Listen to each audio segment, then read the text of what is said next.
After my mother-in-law, whom I loved like my own mother, passed away, a lawyer came to our house with a letter. My name is Sharon, and I'm 43 years old. The letter started by saying, "If you're reading this, I'm no longer in this world." Seeing her familiar handwriting made me cry. My father-in-law died when my husband and I were still young, and there were no close relatives left in his family. My husband and I didn't have children, but we lived happily and modestly with my mother-in-law. We had a great relationship. My husband often said we were like mother and daughter. Sadly, my husband passed away from cancer last year, leaving just my mother-in-law and me. Then, unexpectedly, she was killed in a car accident. The circumstances of the accident were strange. She was found collapsed on a road in a city she didn't belong to, and her bag was missing. The police are looking into the accident, but I was too shocked to answer their questions. I struggled to deal with the sudden loss of my mother-in-law. My husband's illness lasted a year, and we had time to grieve together, but now, with her gone, I felt incredibly lonely. My own parents had died of cancer, and my brother lived far away with his family. It was hard to reach out to my old friends since they were busy raising their kids. Then, a man claiming to be a lawyer called me. He sounded like he was in his 70s, around my mother-in-law's age. He apologized for not reaching out sooner and said he needed to give me something important. I wondered if it was a letter from my mother-in-law. I had never heard that she was in contact with a lawyer, and I worried it might be a scam, but I decided to meet him just in case.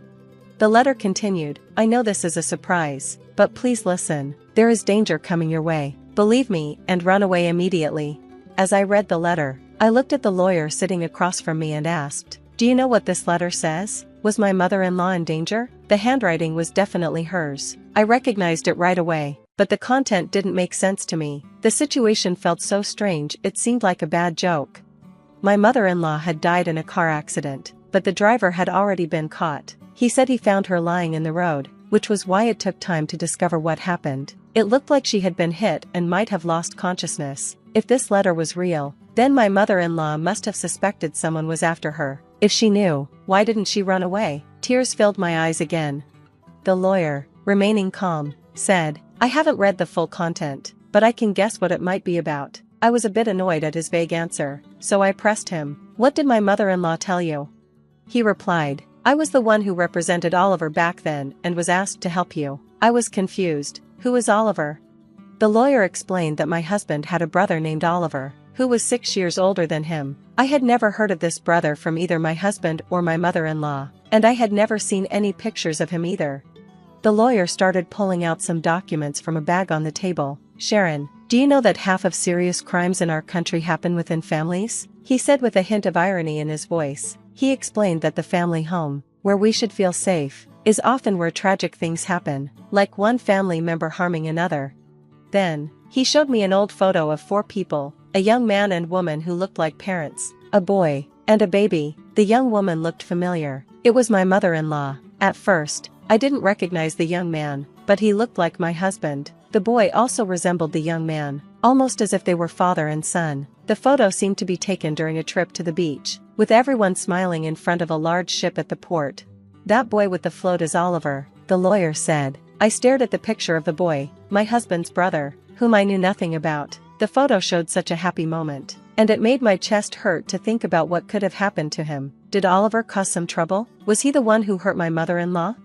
The lawyer explained that this incident must have happened over 17 or 18 years ago, since my husband and I dated for 15 years before we got married. It seemed strange that I had never heard about any of this. He continued, "Oliver became a recluse starting in his first year of junior high because of bullying. 7 years later, he was involved in a serious incident." The lawyer described how Oliver, feeling hopeless after years of isolation, tried to commit suicide with his family one night. He went into his parents' room with a knife and struggled with his father, who woke up because of the noise. Even though he was badly injured, his father managed to subdue him. During the fight, my husband, who was just 14 at the time, heard his mother scream and called the police. The sound of sirens and ambulances disrupted the normally quiet neighborhood. At that time, issues like social isolation and mental health were often in the news, and the media sensationalized stories about reclusive kids plotting violence. I had heard news like that before, but I didn't realize it could be about my husband's family. Their story was different. The family couldn't handle the rumors and ended up moving multiple times, almost like they were fleeing. whether it was due to the father's severe injuries from the incident or the stress afterwards. My father-in-law passed away a few years later. My mother-in-law and my husband changed their names back to her maiden name, and they were finally able to lead a normal life in their new home. In situations like this, where a family member is both the victim and the perpetrator, it's hard to express emotions fully. You can't completely hate or blame anyone involved. It's all very confusing. If you suddenly find yourself in such a complicated situation, living under public scrutiny with rumors and criticism is incredibly hard. I hope you can understand the feelings of the deceased who couldn't talk to you, the lawyer said. I was speechless, overwhelmed by how harsh it all was. I had never thought about what happened to families after such an incident, but life continues as long as they are alive. The in-laws must have seen Oliver as their beloved child. The photo of Oliver I saw had a smile, just like my husband's, but he had some issues that couldn't be fixed, leading to a terrible tragedy later. Oliver was sentenced to prison for his actions. The lawyer explained. I represented Oliver. Remember, the same punishment applies even for an attempt. It could mean life imprisonment or a minimum of 5 to 20 years in prison. I interrupted him, asking, "Are you saying he could be out in just 5 years?"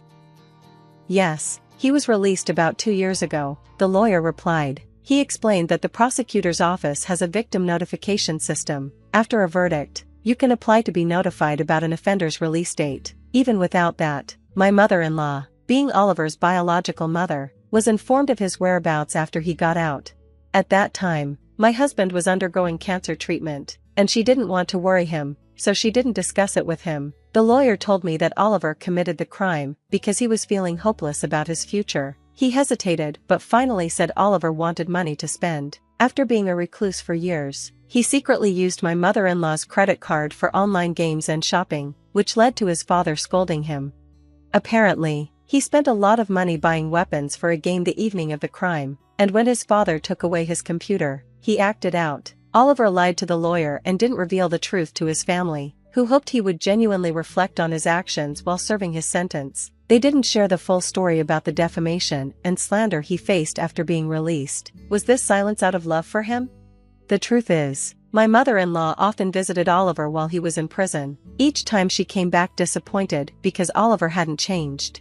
My mother-in-law was worried about living with Oliver again after he was released. She was scared of the potential for violence, but she also knew that if she or her son were to die, Oliver would come to me asking for money. As his release date got closer, the paperwork became overwhelming, and she had to decide where to let him live. Distressed, she consulted a lawyer who was familiar with Oliver's case to help with the arrangements. I learned that 2 years ago, my mother-in-law had been helping Oliver by renting an apartment for him and doing his shopping. She had been giving him money from her savings and even some of her retirement funds. The inheritance she expected to receive if her son, my husband, died was being used to support Oliver. After his release, Oliver became a recluse again and didn't find a job. Money was tight, and through the lawyer, my mother-in-law conveyed to Oliver that she couldn't support him forever and he needed to find work. However, Oliver outright refused to do so. He would complain, saying, "Doesn't my mother love me? She always favors my brother. She won't give me money because my brother told her not to." The lawyer explained that, although it may have been an accident, my mother-in-law was still worried that Oliver might cause trouble. He kept insisting on getting more money from her. Oliver became aggressive with the lawyer, asking for details about my mother-in-law's income and her life, as well as those of his father and brother. Fortunately, the lawyer believed that Oliver didn't know our address, but I was still worried since his apartment was close to where my mother-in-law had died. Then, suddenly, the doorbell rang. The only visitor I expected was the lawyer. "Excuse me for a moment," I said, stepping away to check the peephole. My heart dropped when I saw a man who looked a lot like my husband, holding my mother-in-law's old bag. I quietly retreated to the living room and called the lawyer. "I think it might be Oliver. What should we do? He has my mother-in-law's bag." My voice shook with tension, and I could see the lawyer's expression turn serious. "Call the police right now," he said.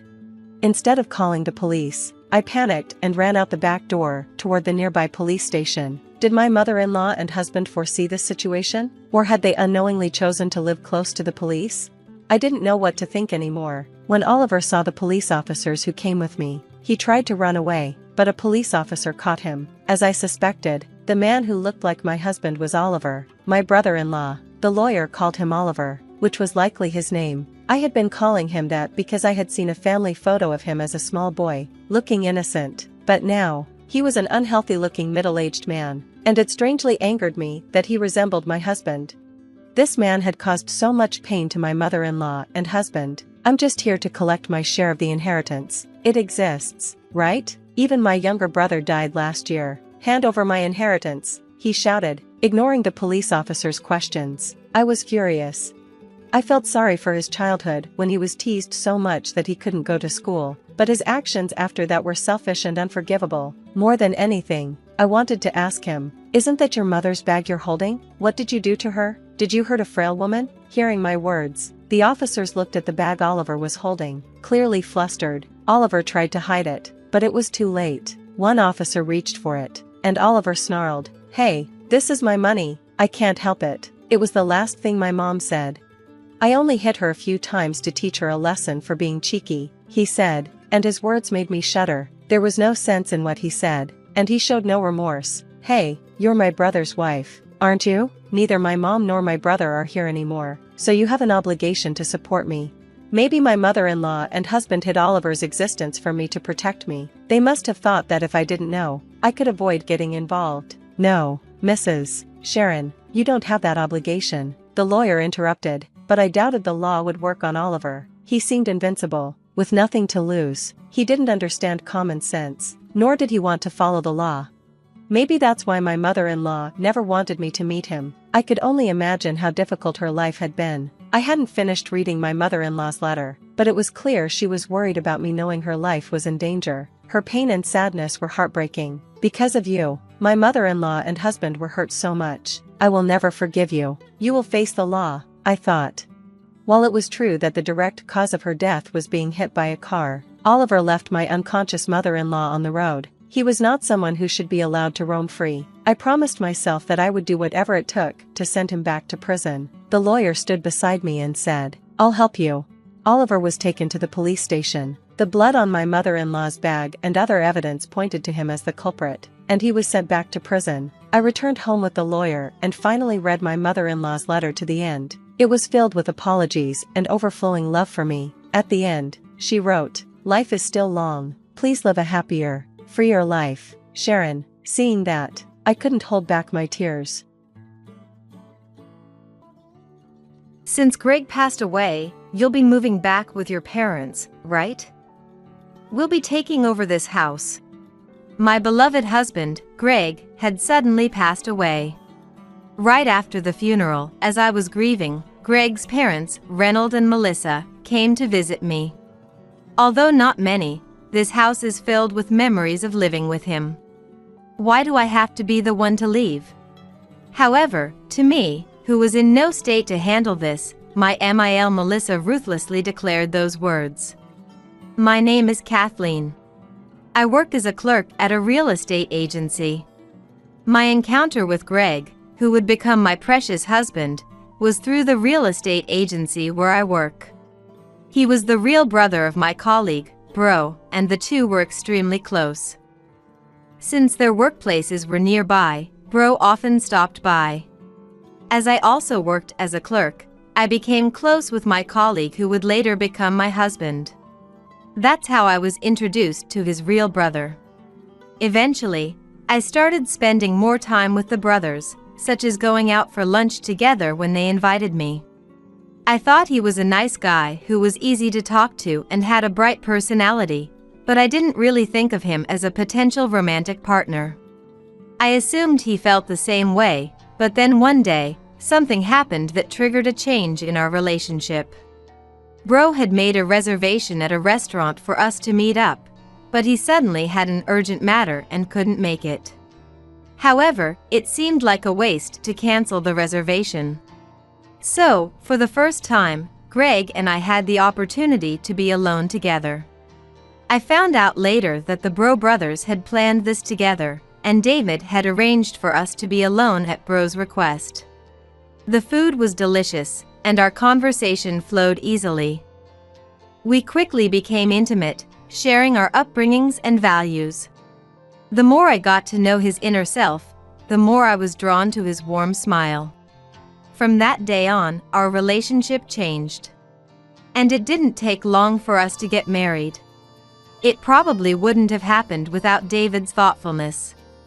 In that sense, I couldn't be more grateful to him for the events that were about to unfold. And then the day came to meet my PIL.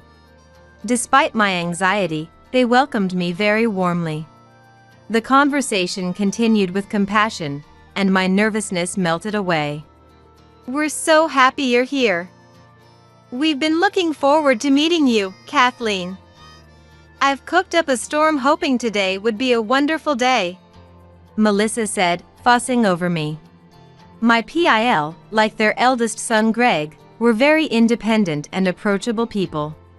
I was relieved and filled with gratitude for the enjoyable time I had spent at my in-laws' home. Even after several interactions, my in-laws continued to support our happiness while maintaining a comfortable distance, never pressuring us about marriage or children. Eventually, the topic of living together with my in-laws came up, but we had plans to build our own home. Actually, my grandfather left me a house, I explained, and my in-laws listened intently and nodded. To my grandfather, I was his only granddaughter, and he doted on me immensely. He even left me a magnificent house with land, perfectly renovated down to the interior. It was as if my grandfather had waited for the inheritance process to be completed before passing away. The land was set to undergo redevelopment soon, and due to its prime location, the property value had skyrocketed. However, with my long experience in the real estate industry, I understood that boldly selling the property would be more beneficial for our dream home plans than living there ourselves. I was grateful for my grandfather's love, but he had told us that we could either live in or sell the inherited house, so we were already considering selling it. After getting married, we moved into that house. However, even with its excellent location, it was difficult to continue living there due to the distance from our workplaces. As we were moving forward with the plan to sell the house, one day, a significant change came to our lives. Craig, who worked in sales, was ordered to transfer. His company was a large corporation with branches all across the United States. Even though we were newlyweds, he was told that he was the only suitable candidate, and since it was an official order, he couldn't refuse. I'll make sure to come back every holiday. Also, my parents said they'll come visit. I don't want you to overdo it, but could you take them out and show them around? Reynold and Melissa are really nice people, so going out with them won't be a problem. But it looks like it'll be a while before we can let go of the house. Considering my job as well, it was decided that he would go on a solo assignment. It was sudden, but I had to suppress my loneliness and worries and wait for the day we could live together again. Just as Greg had said, during the holidays, my in-laws, especially Melissa, frequently came to visit. She shared that she too had endured loneliness many times in the past when Reynold had to go on business trips, while she took care of their young children. Even without children, you can nurture family memories. Let's go out together. Going shopping will lift your spirits. Come on, Kathleen. Thanks to her, I didn't feel lonely and instead had busy holidays. However, little by little, things started to bother me. On my days off from work, Melissa would almost always invite me to go out. That was fine, but after a month, her invitations became somewhat forceful, and she seemed to disregard my fatigue and housework. If I said, "I want to rest this week," she would furrow her brows as if I were being selfish. But going out together is fun, isn't it? Or are you saying you don't like going out with me? That's not it. But since you take me out every week, don't you need some rest too? Melissa looked sad. Even when I hurriedly tried to clear up the misunderstanding, she wouldn't listen at all. Although I was perplexed, when I agreed, she showed a smile and acted as if she had forgotten how she had persistently pressured me. My doubts about her words and actions gradually grew stronger. The places she forcibly invited me to were all shops where high expenses piled up. Shopping at brand stores and expensive meals continued, and she manipulated the situation so that I would bear the costs. She would often leave the store first, leaving me behind with no choice but to pay. There was never any gratitude for the payments, nor did she ever pay me back later. Certainly, I had savings since I owned a home and received a sufficient salary. However, my husband and I had always been mindful of restraint, so I couldn't help but feel uncomfortable with Melissa's extravagant behavior. Sometimes both of my in-laws would be there, but it was the same in those cases too. Rather, with my FIL Reynolds joining in, my burden only became heavier. I knew I needed to resolve this, but I couldn't bring myself to talk to Greg about it. He had said, "I'll definitely come back during the holidays." But the sales office where he was assigned was quite busy, and he couldn't come back easily. "Mom told me you've been going out every week. Are you managing okay? You don't seem worried?" That's right. When I saw Greg's face on our video call, I noticed the dark circles under his eyes and his slightly sunken cheeks. I could tell he was still tired from work. Feeling guilty about bringing up the issue with Melissa, I found myself putting on a brave face. Melissa has been really good to me. Greg, please take care of yourself too. I'm fine. So, don't worry.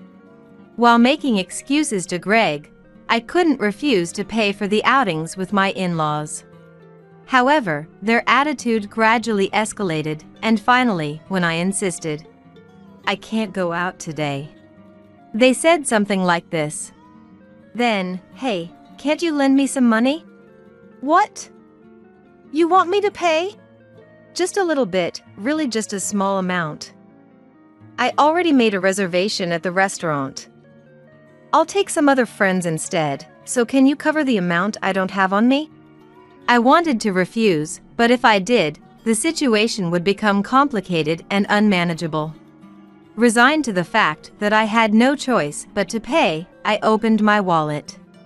However, I never showed this kind of attitude in front of Greg. When I subtly probed Melissa, saying, "Why don't you try asking Greg?" I was surprised when she replied, "Asking him would be shameful." She thought it was embarrassing to ask her eldest son, so she figured she could just ask his wife instead. I had long given up on her, and it had become a daily occurrence for her to demand money from me. At the very least, if I gave her money under the guise of an allowance, Melissa would stop forcibly dragging me out. I knew it had developed into a big problem. However, I was exhausted from the inability to have a proper dialogue with her. Her behavior became increasingly incomprehensible and bizarre. Just when I thought she had suddenly shown up without prior notice, she would look around the inside and outside of the house as if licking it, making me feel like my home's privacy was being violated. I wonder if these furnishings are what Kathleen's grandpa left behind. It's amazing that you have the means to have such high-end items. Some of the furniture included antiques that my grandfather had been fond of. She seemed to like them, barging in to admire them and enjoying them as if they were her own. This is my and Greg's home. I finally started considering confiding in Greg about Melissa's words and actions. Greg might be surprised, but how great would it be if we could think together about how to deal with her? Her behavior was never pleasant. No matter how much of an in-law relationship we had, it was an act of invading privacy. However, at the same time, the duration of Greg's solo assignment was determined. If I could just endure a little longer, he would come back, and if Greg were here, my in-laws would stop demanding money too. A little hope sprouted in my heart. Greg was working hard every day, so my patience would only be a little longer. That's how I was eagerly awaiting my reunion with Greg, but the situation took an unexpected turn. What? Greg collapsed and is in the hospital? My mind went blank. The person who contacted me was a colleague from his assignment location, and I hurriedly headed to the hospital. Perhaps due to the heavy workload, he had suddenly suffered a heart attack. He was transported by ambulance, but it was too late. Kind Greg, whose strong point was his health, passed away in an instant from an attack that no one could have anticipated. I faced the funeral without even being able to accept reality. I don't remember much due to the strong sense of loss. David rushed over and took care of most of the miscellaneous matters for me. I'm sorry. You just lost bro too, and you're helping me so much. It's only natural for me to help with bro's funeral. More importantly, is everything okay with the land? Are the preparations for the house complete? Around the end of the funeral, David and I talked extensively while cleaning up. I nodded to that and answered, Perfect. And a few days after Greg's funeral, my PAL came to visit the house together. However, it was glaringly obvious that they hadn't come to console me. Although it was sudden and unfortunate about our son, you'll be fine because we're here. Don't worry. For some reason, her face was smiling in an eerie way. Even more astonishingly, she had arranged for a truck, and it was packed full of luggage like furniture from my in-laws' home. I was so surprised and confused that I couldn't even speak. No matter how you looked at it, this was a move-in. Melissa and the others were trying to move in without any consultation. What was making them do this? But the answer was clear. Could it be that you're after our land? I put into words the concern that had been in my heart all along, even as I was confused.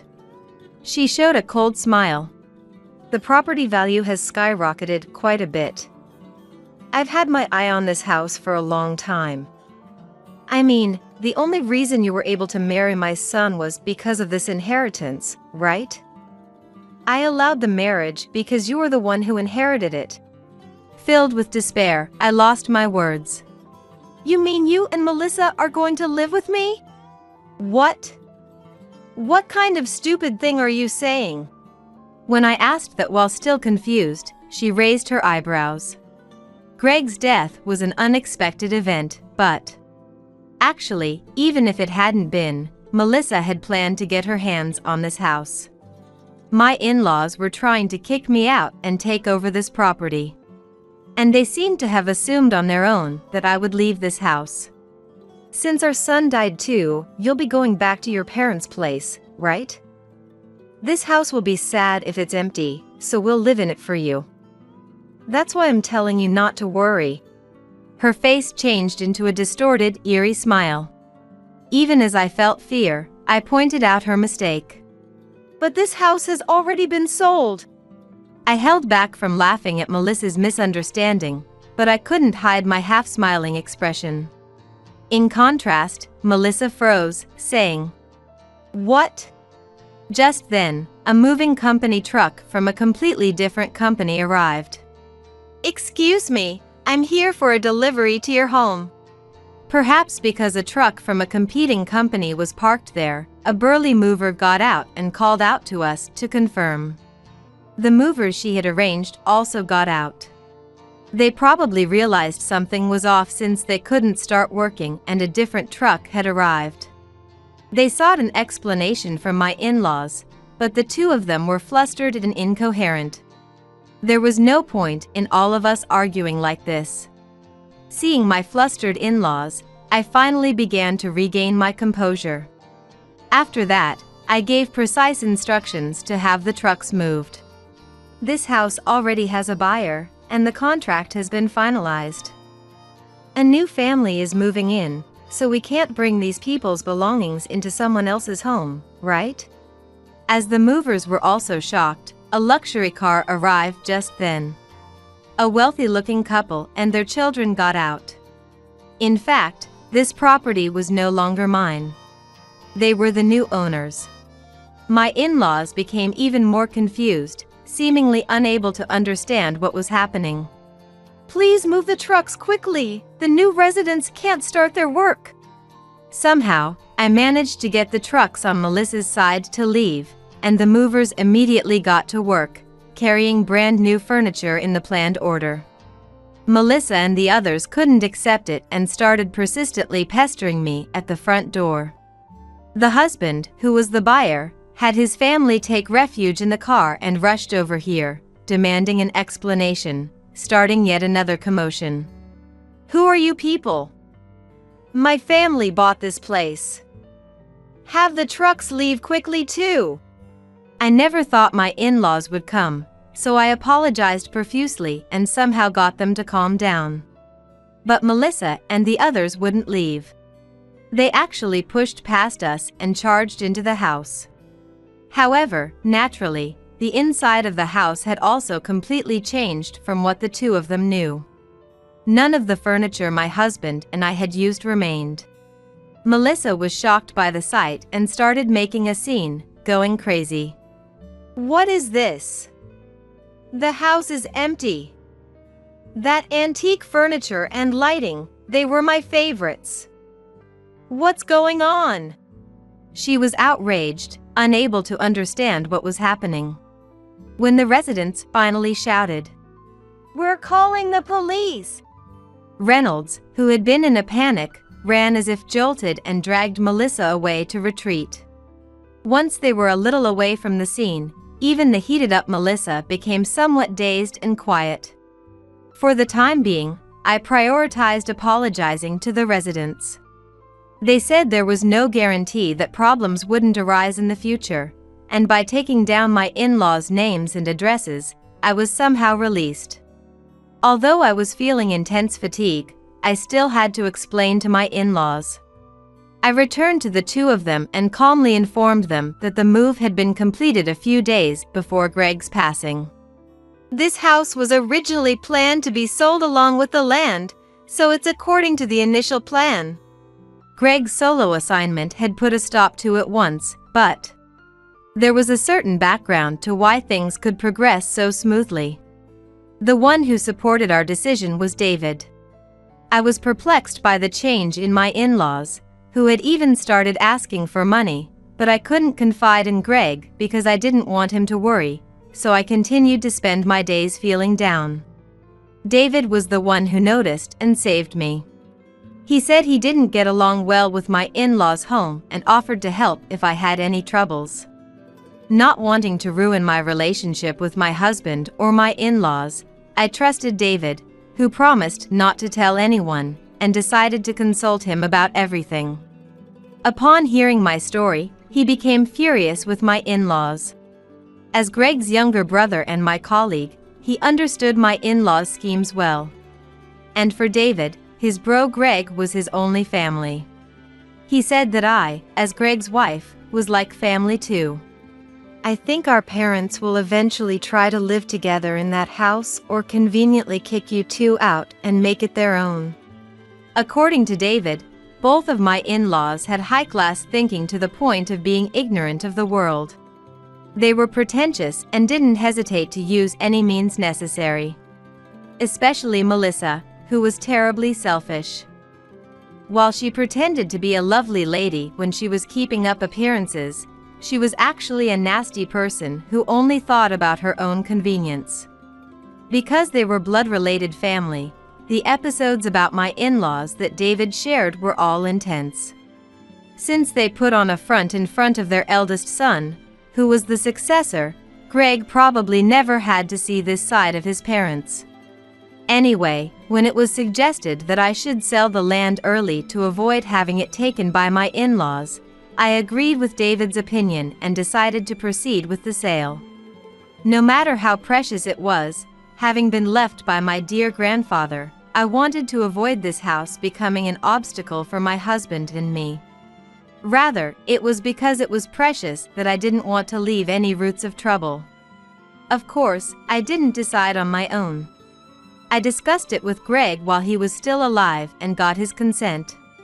At that time, he learned about all of his parents' actions. I really didn't want to tell him, but I couldn't complete the sale all by myself. However, he properly understood my feelings of not being able to consult him, and on top of that, he declared that he couldn't forgive his parents' actions. "I'm sorry I didn't notice. If it's okay with you, Kathleen, let's complete the sale before my parents make a move." "I'm sorry, even though it's the precious house you inherited from Grandpa." No, he would agree that we should let it go if it's going to cause trouble. I decided to sell the land to protect my future with Greg, not my relationship with my in-laws. Regarding the sale, David, who was a real estate expert, did his best to find the most suitable buyer. What I had to do was find a new place to move to as soon as possible and act naturally so my in-laws wouldn't notice. Since we had been living in the house, it had some signs of use but was as good as new, and we kept the price down accordingly. Then, we were able to find a buyer right away, and the sale went smoothly. That was the family that arrived earlier. I had actually planned to wait for his return in our new home that we moved to. Greg was also happy about the sale, so that's the only thing I regret. The movers start bringing in the furniture. Disregarding my expelled in-laws, the moving work steadily progressed. My in-laws didn't make a fuss and just watched in a daze, but they couldn't stay like that forever. The moving company that my in-laws had hired came demanding an explanation, looking angry. From the company's perspective, there was an incomprehensible deficiency causing a booking issue with the move. They pressed my in-laws, saying, "I can't believe something like this happened. and This is a breach of contract." But my in-laws were vague and couldn't explain well. In the end, it was decided that the household goods would be taken back for the time being, but due to the unexpected situation, it seemed that a substantial surcharge would be billed. Perhaps finally understanding the series of events, Melissa clung to me, trembling. "Since this is the house of my son's wife, it's our house. Right? This is strange, isn't it?"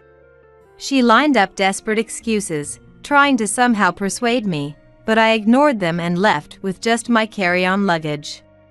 The land already belonged to the new family and wasn't even mine anymore, so there was nothing I needed to answer for.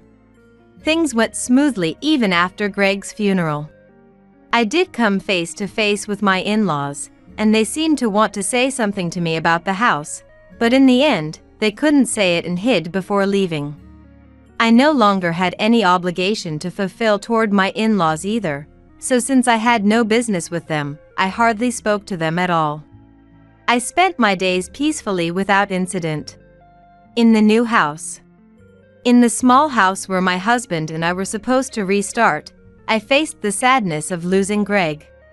I had a large amount of savings from the sale, but now that Greg was gone, the plan to build our own home had vanished. As I returned to work, I immersed myself in the few memories I had with Greg and took a fresh look at myself to gradually become more positive. On the other hand, my in-laws, especially Melissa, must have had a frustrating sense of dissatisfaction building up. I didn't want to be involved with them anymore, so I didn't even let them know the location of my new residence. Unable to interact with me, that seemed to further increase Melissa's dissatisfaction. She had been putting on airs for her eldest son, and she couldn't go to David, with whom she had a bad relationship, at this point. However, the stress of not knowing my whereabouts kept piling up, and eventually, Melissa lost her balance. One late night, she committed the vicious act of spilling gasoline around the sold house. Fortunately, a passing neighbor found it suspicious and immediately restrained her, avoiding any incidents. When the police were notified, it was discovered that she had also prepared old papers and lighters, and she was arrested on suspicion of attempted arson. The husband, who had almost been set on fire, became furious when he realized the culprit was the woman who had barged in on moving day, and he contacted me too, saying he would definitely press charges. I apologized many times, but that was an apology for the terrifying experience of almost being set on fire, and there was nothing I could do about her attempted arson. In the end, Melissa, who was fixated on the house, couldn't avoid being charged. I also apologized repeatedly and somehow gained forgiveness, promising that such a thing would never happen again. She had grown up spoiled, not knowing poverty, and she could get anything she wanted. That's probably why she felt irritated when things didn't go her way, wanting that house, and a distorted jealousy sprouted within her. She grew to resent the house and land, turned to crime, and in the end, she ended up in prison. Reynolds, who was supposed to be her support, had endless fights with Melissa after her arrest, abandoned her, and forcibly finalized their divorce. So even after serving her sentence, her home to return to was completely lost. However, that could be said to be the result of the actions she chose. David was lonely after losing his bro, but he encouraged me, saying, "I can endure it because I have my Sael." My ties with my in-laws were safely cut, but I hadn't lost all my family. I decided in my heart to spend my days peacefully, for the sake of Greg, who was watching over me from heaven. Late at night on a snowy road, my young granddaughter Harper came to our house, carrying an unfamiliar baby on her small back. What on earth was going on? Lost for words.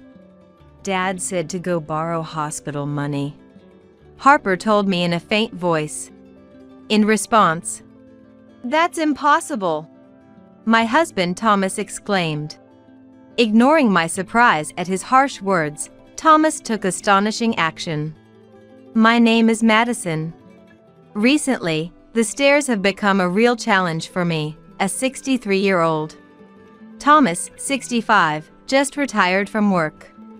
We talk about wanting to do various things now that it's just the two of us. For starters, to fend off declining strength, I'm thinking of walking every day. Fortunately, we're in a bit of the countryside here, with few cars and people, and the air is fresh. It's the perfect place for a walk. I thought retirement life might be lonely, but it's not really. That's because my daughter Lily's family lives nearby. Lily is 35 and a mom to one child. My granddaughter Harper, just turned into a first grader at 6 years old, is absolutely adorable.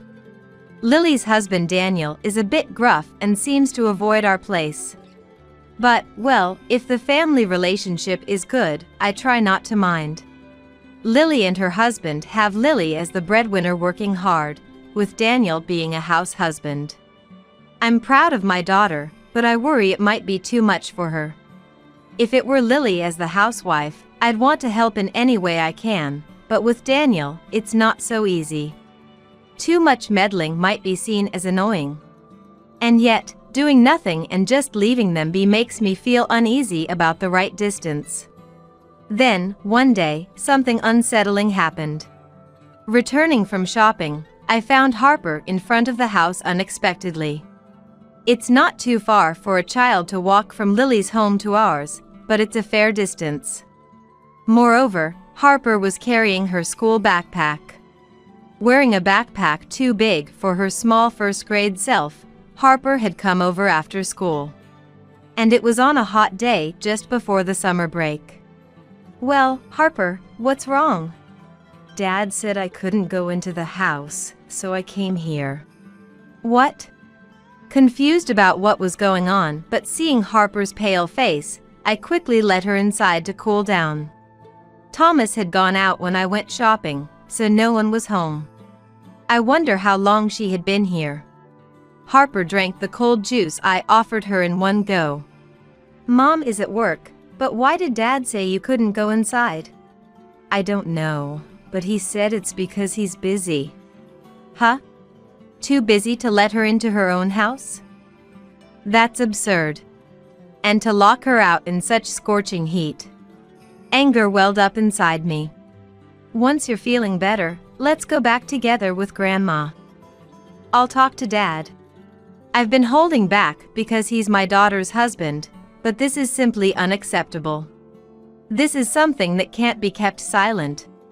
Harper nodded, and as we headed home, the front door suddenly opened before we could ring the doorbell.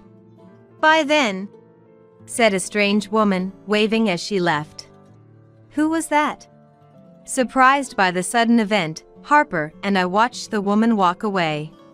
Rushing into the entrance, I found Daniel with a shocked expression. Daniel, you locked Harper out, and then what? You had a woman over while Lily was away?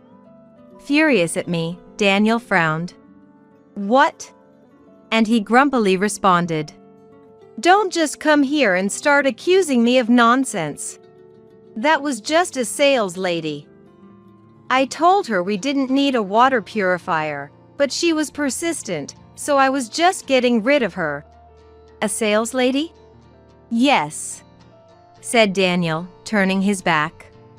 Then why lock Harper out because you were busy? Oh, I was in the middle of something I couldn't step away from. Lily asked me to fix a shelf, but it was bad timing, and I was tied up.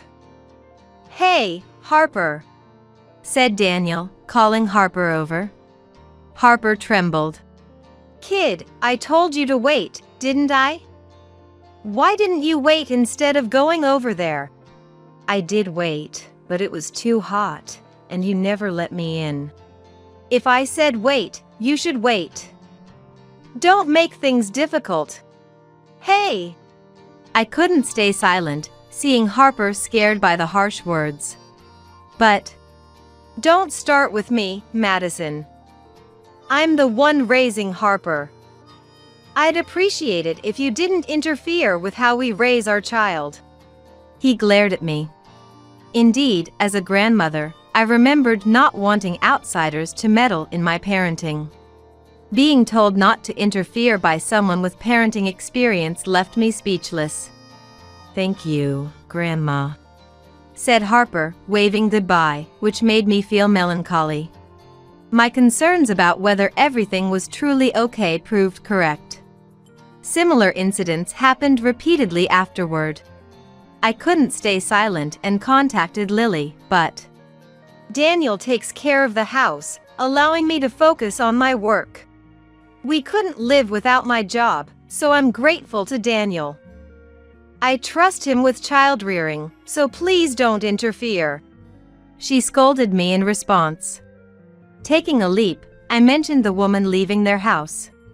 Why worry? It must have been a salesperson. They target the countryside thinking there are more elderly people around here. They're persistent even though we've said no multiple times. She seemed unconcerned. Yet, a noticeable change occurred in Lily's home. As summer break began, Harper's visits to our house became more frequent. Dad says to stay outside, or he'll skip meals for me. What? It seems that when Lily was away on business trips, Daniel would lock Harper out. It's not feasible to spend every day at a friend's house during summer break. Nor is it realistic to kill time in the park due to the excessive heat. No lunch and no dinner if she disobeys. That's too cruel. I couldn't help but exclaim in anger. I can't stand it anymore. Grandma will talk to Dad and Mom for you. I clenched my fist, ready to lecture them. Please don't. Harper quickly intervened. If you do that, Dad will get in a bad mood again. And Mom is busy with work. It'll just cause more trouble. Could this really be the words of a first grader? To worry so much about their parents' feelings at such an age. It's heartbreaking. I decided to have a serious talk with Lily. But when I tried calling, she was too busy to speak. What to do? As summer ended and autumn passed, the cold season arrived swiftly. I wonder how they're doing. Staring out at the falling snow from inside my house, I muttered to myself. Harper, now 7, had suddenly stopped coming by. Their absence was worrying in its own way. And there was no way to contact Lily at all. Even if they thought it a nuisance, perhaps I should visit their house. With that thought, I gazed aimlessly outside. What? Surprised by what I saw, I hurriedly dashed outside. What's going on? Thomas's puzzled voice went unheard as I forgot to even put on my coat and rushed out. Harper? There stood Harper, in front of the house. Despite the snow brightening the night, it was nearly midnight, about to change dates. No time for a school-aged child to roam. Yet there he stood, shivering in the cold, even with a coat. Could he have walked from their house in this snow? Even in the countryside, it's not like cars never pass by. The thought of slipping on the snowy road was terrifying. What are you doing here at this hour? No, never mind that. Come inside quickly. I reached for Harper's hand, but he shook their head. Harper? I need money. Huh? Please lend me some money. What? At that unexpected request, I was shocked. Then, from his back, the sound of a baby crying. What? Surprise after surprise left me nearly speechless. Hastily checking, I saw a baby, bundled up against the cold, being carried on Harper's back. Wait, a baby? What? Why? I hadn't heard anything about Lily being pregnant. If the baby was being carried, it meant they were at least 4 months old, having grown enough to support their head. But for those 4 months, and even before, there was no sign of Lily being pregnant or giving birth. What's going on? I yelled, forgetting we were outside in the middle of the night. What are you doing? Get inside now. Thomas had come out to see what was happening and scolded us, snapping me out of my panic. Quickly, I brought him and the baby inside. In the warm room, I gave him something warm to drink and made sure the baby wasn't cold. Initially, I need to get back quickly, or Dad will, he said, but after drinking warm milk and feeling the warmth, finally showed a relieved expression. What happened? Tears quickly filled and spilled from his eyes. Dad said we don't have any money, so he told me to borrow some hospital money from Grandma and Grandpa. What do you mean? Hospital money? The baby seems to have a fever. What? Touching the baby's forehead, it was indeed slightly warm. But being a baby, their body temperature is higher, so it's hard to tell for sure. You know, this child is Dad's. Then, Lily's? No, not Mom's child. What? I was utterly confused by the situation. Confused, Harper spoke with a downcast expression. Mom has been coming home late because of important work lately. She's been on a business trip since yesterday, so I'm on my own. I see. Then today, this lady brought over the baby. She's an important client of Dad's, and he told me to take care of the baby because he's busy. He said it's his child, so take good care of it. This was supposed to be a secret. I'm sorry, I'll get scolded if it's found out I told you it's Dad's child. Exhausted from shouting, I let out a defeated sigh. What is going on? So, I told Dad the baby seemed in pain, and he and the lady said to take the baby to the hospital. They're too busy, and they don't have the money, so they told me to borrow it from you. Were you kicked out after saying that? Yeah. Daniel is the worst. I couldn't help but shout. Grandma ended up shouting for Harper. Calm down. Thomas scolded me. Then, Harper turned to Thomas, my husband, and Harper's grandfather. Harper finds the usually taciturn Thomas a bit intimidating. Well, he does seem grumpy all the time. But Harper, trying their best, hesitantly asked Thomas, Grandpa, please, can you lend us the money for the baby's hospital bill? Tears welling up in their eyes. Thomas, can't you make a kinder face, I thought, but then. That's impossible. He barked. Why speak in such a manner? Unable to hold back any longer, Harper burst into tears. Yet, The baby looks in pain, please. She bravely continued. At this point, it doesn't matter whose child the baby is. Just as I was about to say something to Thomas, thinking we couldn't abandon Harper and the baby. Call a taxi. Thomas spoke up before I could. What? Don't dawdle, do it now. Yes. I hurriedly called a taxi, and following Thomas's instructions, I took them to the pediatric emergency department.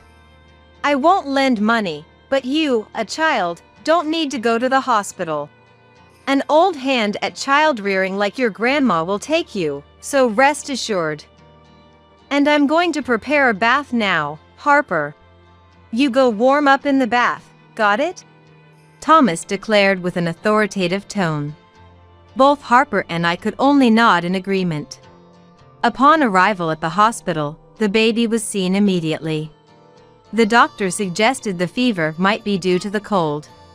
We were advised to keep the baby calm and received some medicine for the baby. Since the baby's identity was unknown, we couldn't use health insurance. The doctor was also surprised. We ended up paying a considerable amount. Normally, the cost for a baby's medical consultation and medication would be very low in this area. Is that more on Daniel saying he doesn't even have that? I'll make him pay later. My anger grew even more. By the time we got home, it was already past midnight, and Harper, who had been waiting up with Thomas, had fallen asleep. When I returned with the baby, Harper woke up in a panic. "How's the baby?" she asked. Worrying about others even in such a situation, what a kind child. I couldn't help but tear up. So, Thomas, instead of looking so grumpy, show a smile and reassure them. But, surprisingly, Harper hugged the serious-faced Thomas. Looking on in astonishment, I saw Harper smiling. Grandpa, the baby's okay. That's good, right? You were worried. Fool, why would I worry about someone else's baby? But you were worried. You kept asking if I was cold or hungry, or if you should read me a storybook. You cared a lot. There's no such person like me. Harper innocently reported Thomas's behavior. "Oh, that was you," I said, laughing, which made Thomas look even grumpier, though his cheeks relaxed. The next day, Thomas acted before I could. He first called Lily. What, Dad? I'm busy at work right now. Come home right now. You idiot. He shouted and hung up the phone. Then he made another call. What is it, Thomas? Did Harper go to your place okay? How's the baby? Daniel answered, sounding groggy. To think he could sleep peacefully after sending 2 young children out into the heavy snow in the middle of the night. Get over here right now, you idiot. He shouted again before hanging up. Right before that, he yelled one more thing. Bring the woman you're with right now too. Or be prepared for what's coming. Such intensity. I could imagine Daniel turning pale on the other end of the phone. A few hours later, Lily returned from her business trip, wondering what had happened. Daniel arrived almost at the same time as Lily, along with another woman. The 3 of them sat in front of Thomas, who stood with his arms crossed. The woman with Daniel seemed familiar. Ah, the sales lady from before. Yes, she was the woman who had left the house when Harper was locked out during the summer. Ah, I think I understand what's going on now. Lily, looking uncomfortable, lifted her face. Dad, what's all this? Shut your mouth. Yes. Lily knew when Thomas was angry, he was really angry. And straightened up at his word. Why am I here? Daniel, still unfamiliar with how intimidating Thomas could be, asked reluctantly. So, Thomas crouched down. And gave a glare that made Daniel say, No, nothing. Daniel, you shouldn't underestimate Thomas's intensity. Well, here's a thick envelope, Thomas said, pulling out an envelope. Inside were 4 sized documents. the results of an investigation into Daniel's background. What? The shock was voiced by everyone but Thomas. Of course, I was surprised too. When did you arrange for something like this? When Harper was locked out in the middle of summer, and you said you saw the sales lady. And you appear in it, huh? Hernandez? What? At that, the woman let out a strange noise. Well, it's obvious, isn't it? You're not a sales lady but Daniel's mistress, right? What? Lily was the one surprised by Thomas's words.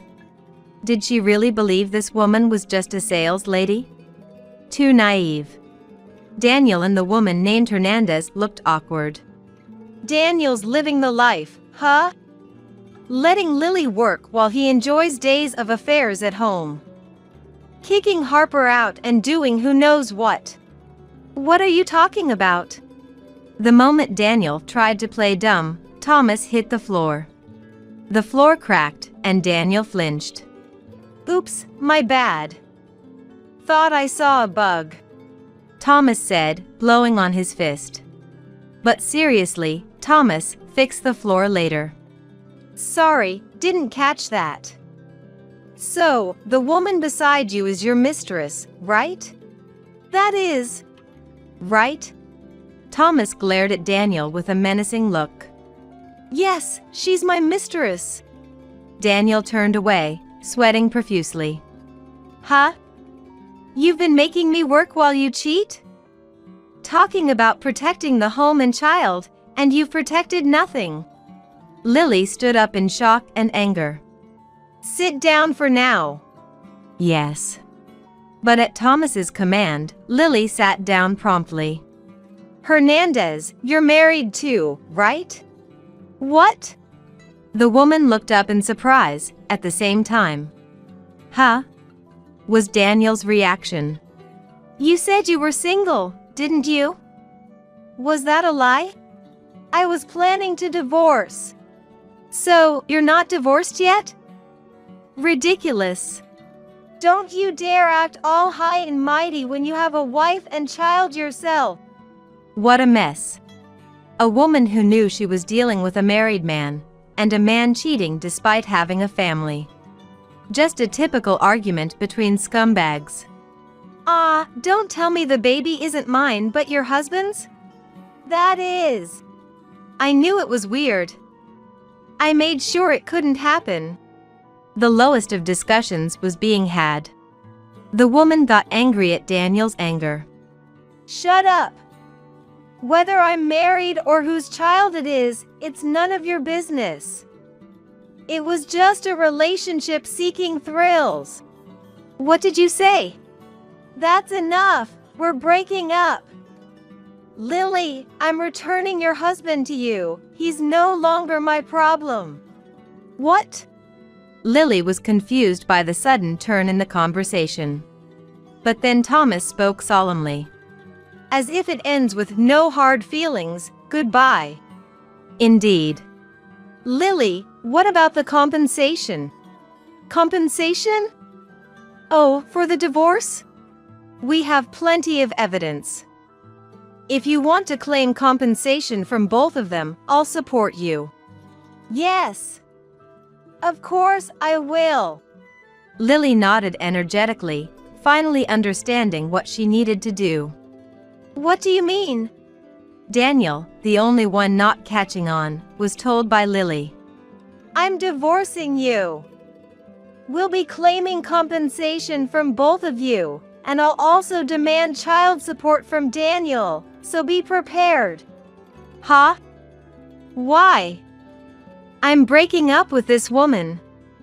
There's no need to divorce. The only option for me is to divorce someone who can't understand that. No, wait a minute. I can't start working now. I don't care. Just so you know, housework is a legitimate job, you fool.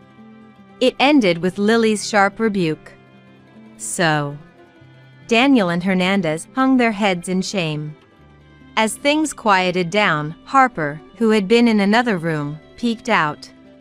Is the talk over? It's over. Come here to Mom, Harper. Lily, looking tired, reached out to Harper. Harper hurried over but didn't hug Mom, Lily. Instead, they bypassed her and hugged Thomas, who was standing to the side. Grandpa, I'm hungry. Ah, is that so? Well, then, let's have Grandpa make something. I want noodle. All right, I'll make some tasty one. Yay! They cheerfully headed to the kitchen, leaving behind this mess. Lily stood, unsure what to do with her extended hand. On the floor. It's not my fault! It's not my fault! Daniel muttered. What will I do if my husband finds out? While Hernandez, also dazed. I chuckled bitterly, hearing the baby cry, and went to tend to the infant, leaving the three behind. Afterward, with the help of a lawyer Thomas knew, Lily successfully divorced. Naturally, Lily retained custody of Harper, and a lump sum for compensation and child support was agreed upon. Daniel clung to her until the end, saying, "It's because you were busy with work that I felt lonely." But, you're the one who told me to work. Don't joke with me, Lily retorted. Despite claiming to have no money, Daniel's parents apologized and paid on his behalf. They said they would make him repay them over a lifetime, but it's doubtful such a distraught man could work properly. As expected, Daniel became a recluse, eventually kicked out by his family, and went missing, a typical end for him. As for Hernandez, her affair was discovered by her husband, leading to divorce. The baby was taken in by her husband, which is probably better for the child. To think both partners would cheat while on a business trip, with a baby in tow. Daniel and Hernandez? They were truly despicable. As for Lily, after a stern lecture from Thomas, she reflected deeply. I'll face my child properly, she declared firmly, so the future should be okay. But being a single mother will be tough, so she decided to live with us. Supporting Harper's upbringing will become our responsibility until they're grown. While thinking about the challenges of child rearing, I was actually looking forward to it. Life needs some excitement, I thought, looking at Thomas playing Othello with Harper, his face slack with enjoyment. Thomas is always gruff with Lily and me, but this incident revealed his tender side towards Harper. Even after years of marriage, there are still new sides to discover in one's partner, I thought, watching him with a smile. My name is Luna. I was a 28-year-old who worked in a flower shop located in an office building, creating flower arrangements. My husband, Oliver, was 30, 2 years older than me, and worked as a hairstylist in the same building on the second floor. He was not exactly a celebrity stylist, but he was quite popular. We were celebrating our 3rd year of marriage that year. Apart from the fact that we had been unable to have children, I thought we were doing well as a happy couple. But it seemed I was the only one who thought that way. How did we first meet? Oliver used to frequently buy flowers for his salon from the flower shop on the 1st floor. Initially wary of Oliver, who was skilled in conversation due to his job, I gradually found it natural to have him by my side. How long was it after we started dating? Oliver invited me to dinner at his parents' house, saying he wanted to introduce me to his family. There, Oliver's brother and his fiancée were also present. I had heard about Oliver's struggles being compared to his excellent younger brother, but his brother was unpretentious and amiable, easy to talk to. Handsome, good-natured, and dependable, his brother had it all. Can't blame the parents for comparing, really. His fiancée, too, was beautiful and seemed quite talented. A stunningly attractive couple. Sitting opposite them, I couldn't help but wonder if I would be compared to his brother's bride-to-be if I married Oliver. During the lively conversation over dinner, Have you guys decided on a date for the wedding ceremony? Oliver asked his brother. Then, we're about to decide. We'd love some suggestions for good venues. The brother and his fiancée replied. Oliver's brother, a promising banker, and his fiancée, working at a securities firm, were both solid professionals. Thinking they would prefer something luxurious, considering they'd invite bosses and work colleagues, I suggested some famous venues where my corporate friends had their weddings. The fiancée searched the venues on her mobile phone, happily engrossed in a page showing a venue with a garden chapel. Then Oliver chimed in. Hey, why don't we do the wedding ceremony together? How about a restaurant wedding? And so he had proposed with a casual tone. It was something I had hoped would happen eventually, but I was shocked by his sudden suggestion, especially since he hadn't yet formally met my parents. Then, from somewhere, I heard a distinct sking noise. I couldn't believe it, but it seemed like the sound came from my BIL's fiancée. She was making an incredibly dissatisfied face and muttering under her breath. BIL's girlfriend might be okay with such a ceremony, but I. Then Lucas, Oliver's brother, exclaimed. Bro, that's a great idea! These kinds of stylish ceremonies are becoming more popular. He seemed genuinely excited about Oliver's suggestion. Being more displeased, the fiancée glared at me more, as if to stop Oliver from saying whatever he wanted. But she was glaring at the wrong person. If she had a problem, I wished she would speak up to the enthusiastic brothers instead. Subsequently, driven by the brothers' excitement, we ended up planning a restaurant wedding, and everything progressed quickly. In a flurry, we managed to greet my parents, and the four of us dined out to choose a venue. As days passed, the once disgruntled fiancée warmed up to Oliver, who was now BIL, and they got along so well that one would think they were the couple getting married. However, her attitude towards me remained unchanged. And so, 6 months later, the two couples held their restaurant weddings.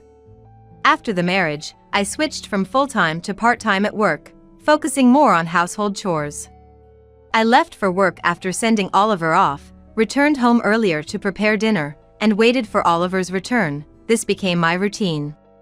Sometimes, my BIL and his wife, both working full-time, relied on our dinner unexpectedly. It seemed cooking was too much of a hassle for them.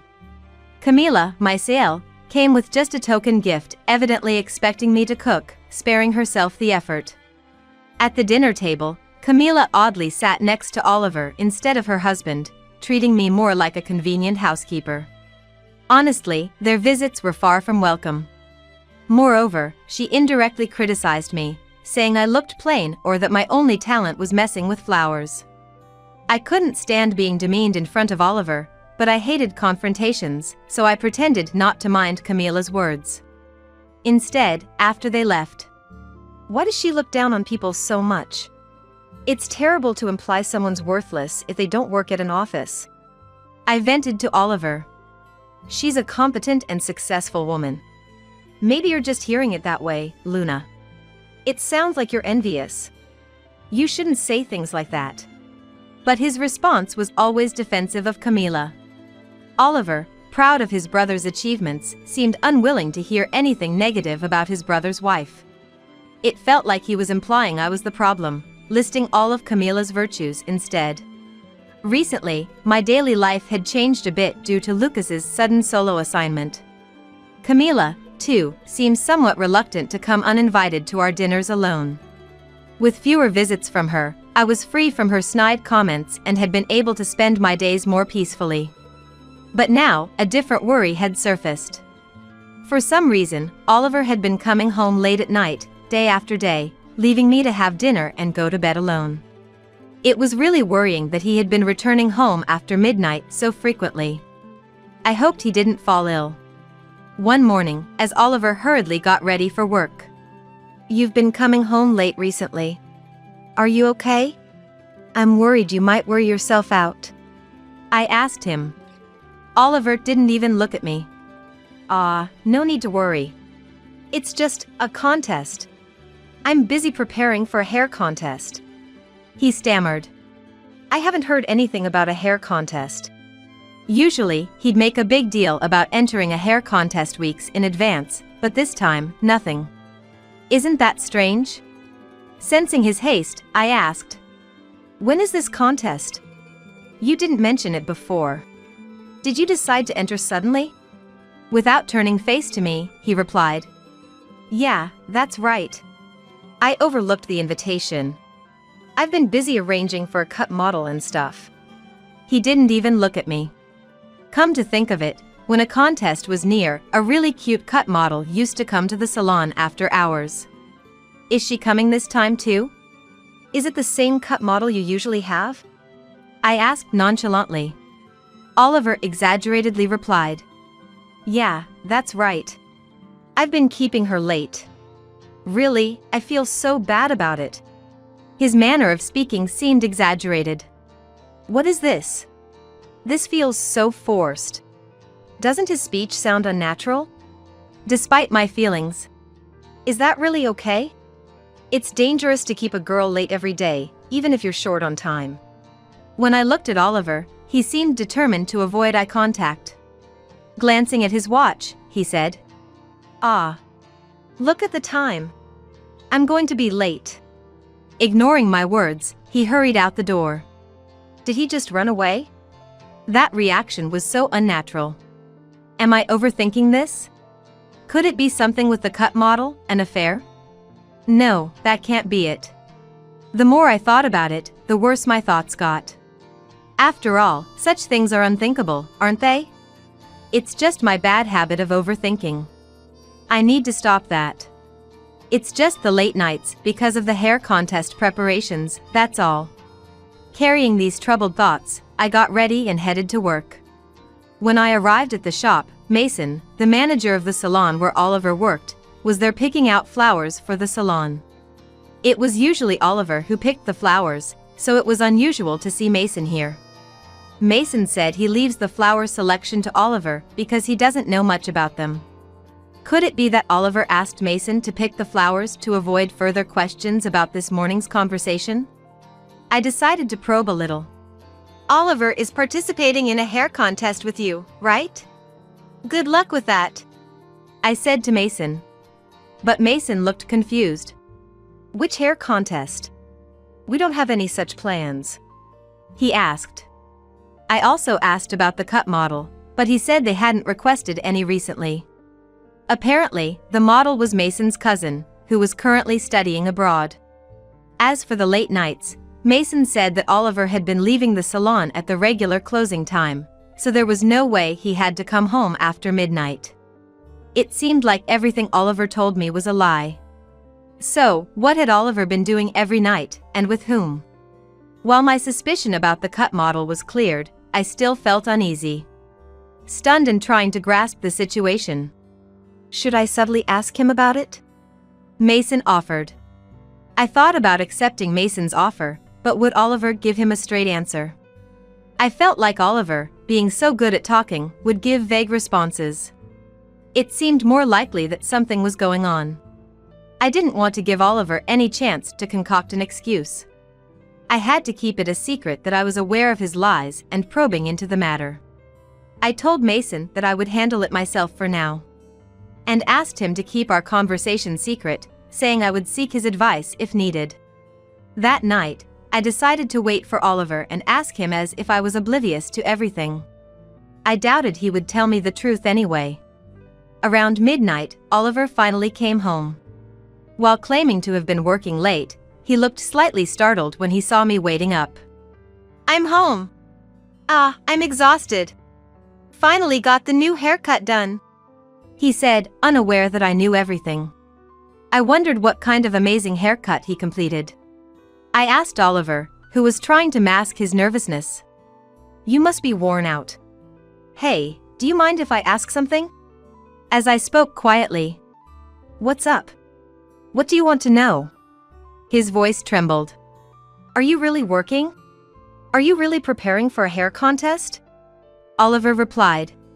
Well, of course I am. What else would it be? His unease was apparent. He seemed intent on sticking to his lies. In that case. Oh? What about cheating? Yes or no? I asked directly, and his face changed completely. What? Of course, I'm not. Oliver began to get defensive. Even the usually eloquent Oliver had no room for jokes. Despite his panic, he tried to weave an escape with desperate excuses. You know, Mason told me. The hair contest is a lie, right? Wouldn't it be better to just come clean? What are you really doing? I cornered him with no escape. Apparently, he had no excuses left and, trembling with clenched fists. Fine. I'll say it. It's an affair. I've fallen in love with someone else. He blurted out. His confession came off as resigned and frustrated. He even started to get angry, as if it was some sort of injustice. I tried to get him to confess who the other person was, but he refused to say, probably because it was someone he shouldn't be involved with. No matter how much I pressed, my anger only grew. Then, I'll hire a detective or whatever it takes to find out. Just be ready. It's Camila. Hearing my words, he went pale and confessed in a defeated tone. Camila? Isn't she Lucas's wife? I was shocked, and he retorted. Yes, Camila. She's pregnant with my child. You haven't had a child with me, but you did with someone else, and that someone is your brother's wife? That's despicable. As I hurled accusations at Oliver, he retorted with unreasonable words. It's your fault for being infertile. Anyway, I'm going to take responsibility and divorce you. His words were infuriatingly unfair. That explained why he always sided with his Sael over me. Are you kidding? Do you even realize what you're saying? Does Lucas know? To have been treated this way by him, I couldn't help but be angry. It doesn't matter. Camila and I won't be separated. She's going to divorce Lucas and be with me. No one can stop us. Oliver declared defiantly. If you don't like it, then let's get a divorce right now. Disgusted by his words, I retorted. Don't like it? That's an understatement. I'll gladly divorce you. I decided then and there to cut ties with this hopeless man. The next day, I told everything to my parents, my in-laws, and Lucas, who was at his assignment location. Shocked and furious, they couldn't believe Oliver and Camila had an affair and were expecting a child. Despite their family's reactions, both were unapologetic and brazen. All this is Asael's fault, right? If she's upset about the affair or didn't notice it, it's her own fault. If Lucas wants to blame someone, he should blame Asael. Camila even had the audacity to put the blame on me. Their lack of remorse disgusted everyone. Lucas decided to divorce Camila, and both Oliver and Camila were disowned by our parents and Lucas. Later, when I reported the situation to Mason, the concerned salon manager. He was one of our recommended hairstylists. This could affect our salon's reputation. I need to think about what to do with Oliver, he said while crossing his arms. 3 months later, after Camila's remarriage prohibition period ended, she and Oliver got married. Yet, for some reason, I was getting calls from Oliver on my mobile phone. I was at work, and as far as I was concerned, he was a person from my past. I had nothing to say to him, yet he kept calling persistently if I ignored him. Oliver, still somehow keeping his job under Mason's management and working in the beauty salon on the second floor, was someone I don't want showing up at the flower shop. Reluctantly, I answered the call. Hey, can you help me out here? His voice was weak and pitiful. A far cry from his earlier bravado. Why should I? I have no obligation to help you. Can you stop bothering me during work? As I was about to hang up. Don't be so cold. Can I come over to talk? Oliver appeared to really want to talk. Not wanting him to actually come, I decided to listen. It turned out he was in quite a laughable predicament. According to Oliver, on the day they registered their marriage, Camila received a demand for alimony in a divorce lawsuit via a formal notice. What's this about? He questioned, and it turned out Camila had been having an affair with her boss, and his wife found out, demanding $50,000 in alimony. Moreover, she was pregnant, and it was unclear whether the child was Oliver's or her boss's. He might end up raising a child that isn't his. I have no confidence in raising a child that might not be mine. Tell me how to get a divorce. His SOS to me was the last thing I needed. Just say what you told me, was all the advice I gave. That's it. That was the last call I ever received from Oliver. Nevertheless, both my former sister-in-law and ex-husband were such despicable people. They were both broke after paying us alimony in the divorce suits. Oliver was likely to be fired by Mason now, and with Camila's affair scandal at work, she would probably be fired too, burdened with a hefty debt of $50,000 for alimony. What would they do now? Face bankruptcy? It seemed like a miserable life awaits them, socially and personally obliterated. As for me, I remarried a man who supplies flowers to my shop and am expecting a long-awaited child. I live happily, surrounded by beautiful flowers, a kind and honest husband, and looking forward to holding my lovely child. Despite being called plain, living true to myself is best. I've learned my lesson to stay away from smooth talkers and those who look down on others. No employee by that name works here, I'm afraid. I realized my husband Cody left something behind when he went on a business trip, so I called his office and told his name.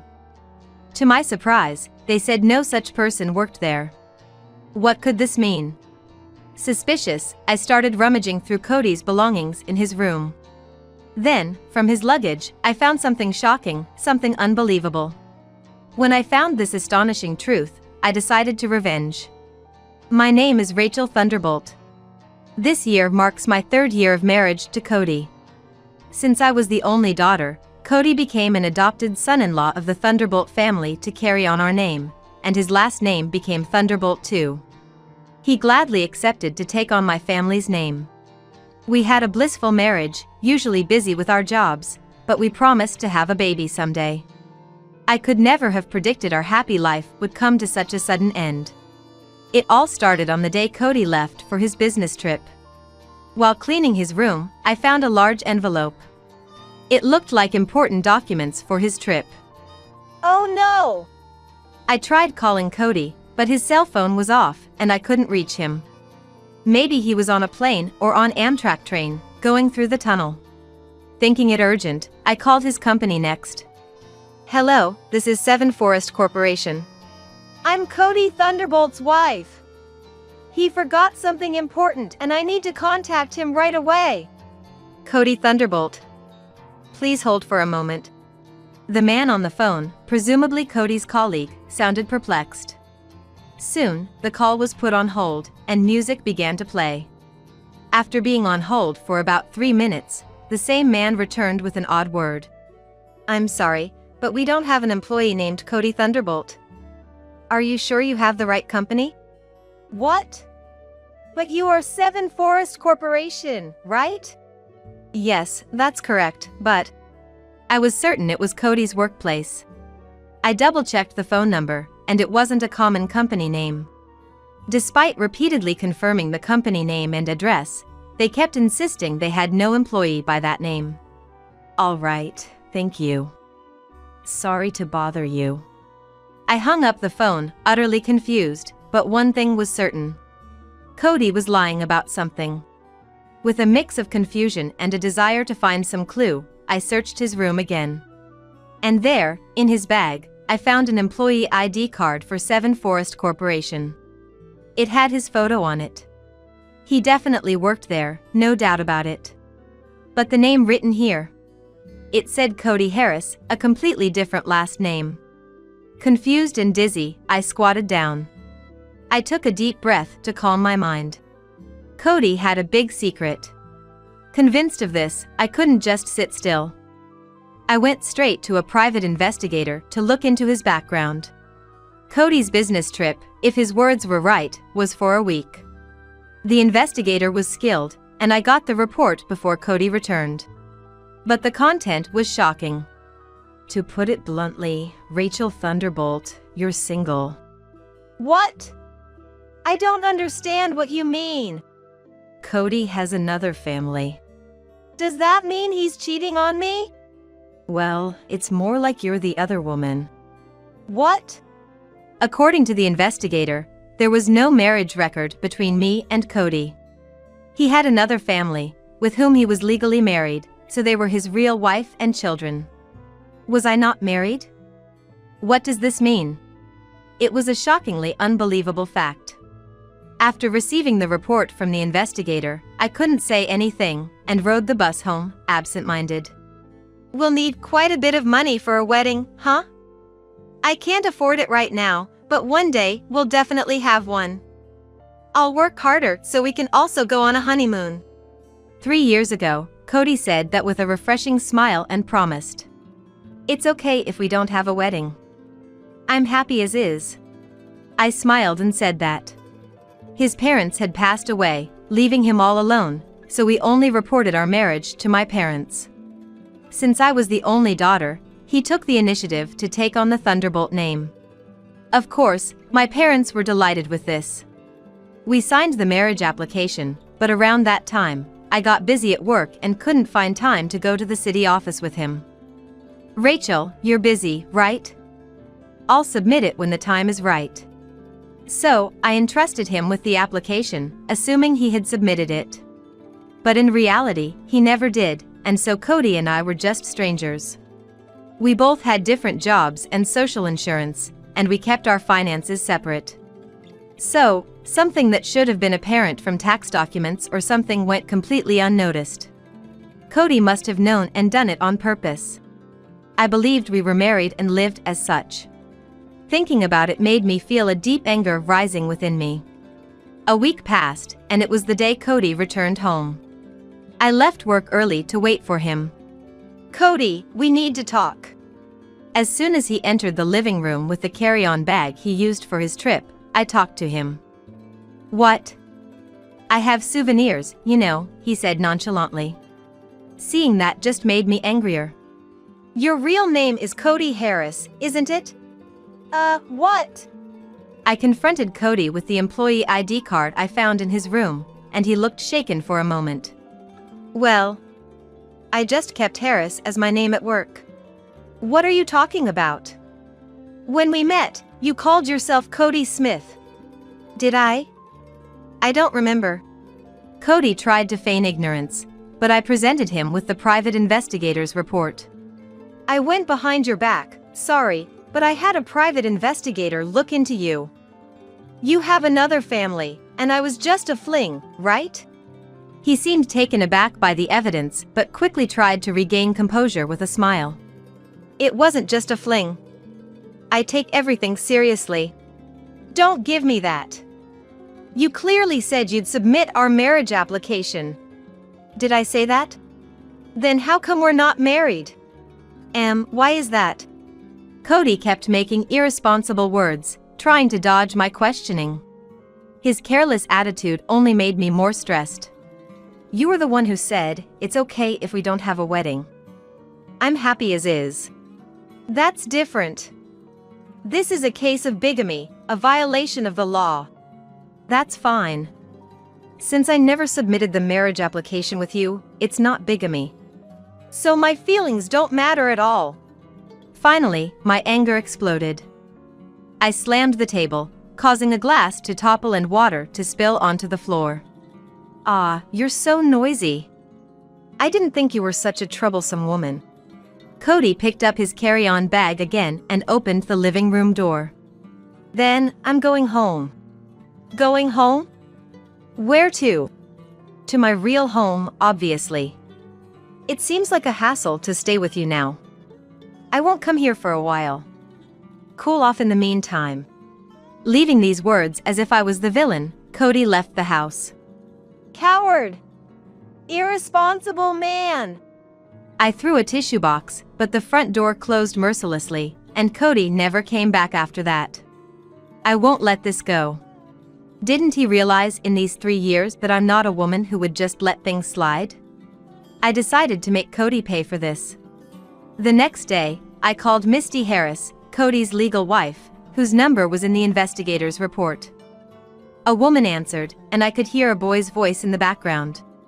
"Hello, are you Misty Harris, Cody's wife?" Yes, I am. "My name is Rachel Thunderbolt. I've been, well, acquainted with Cody." Unsure how to start, my words trailed off, and Misty sounded very puzzled. I briefly explained the situation and arranged to meet her in person soon.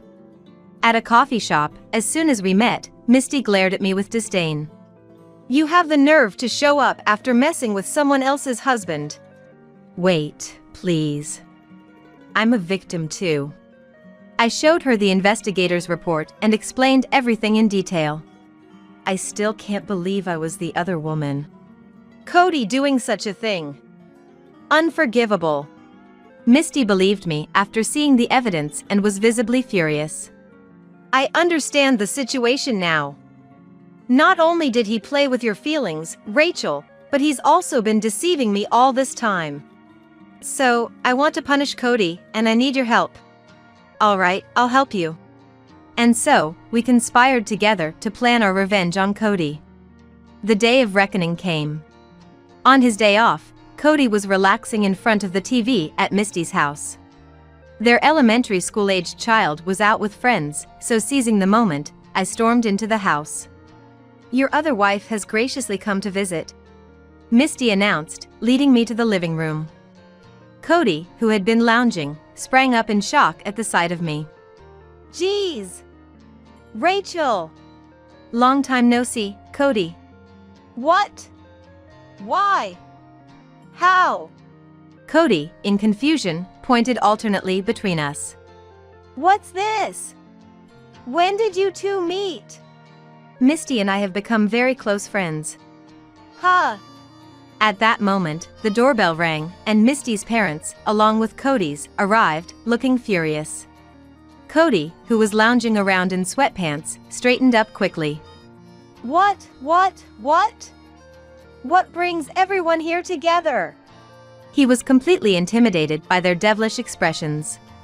"Rachel, did you set this up?"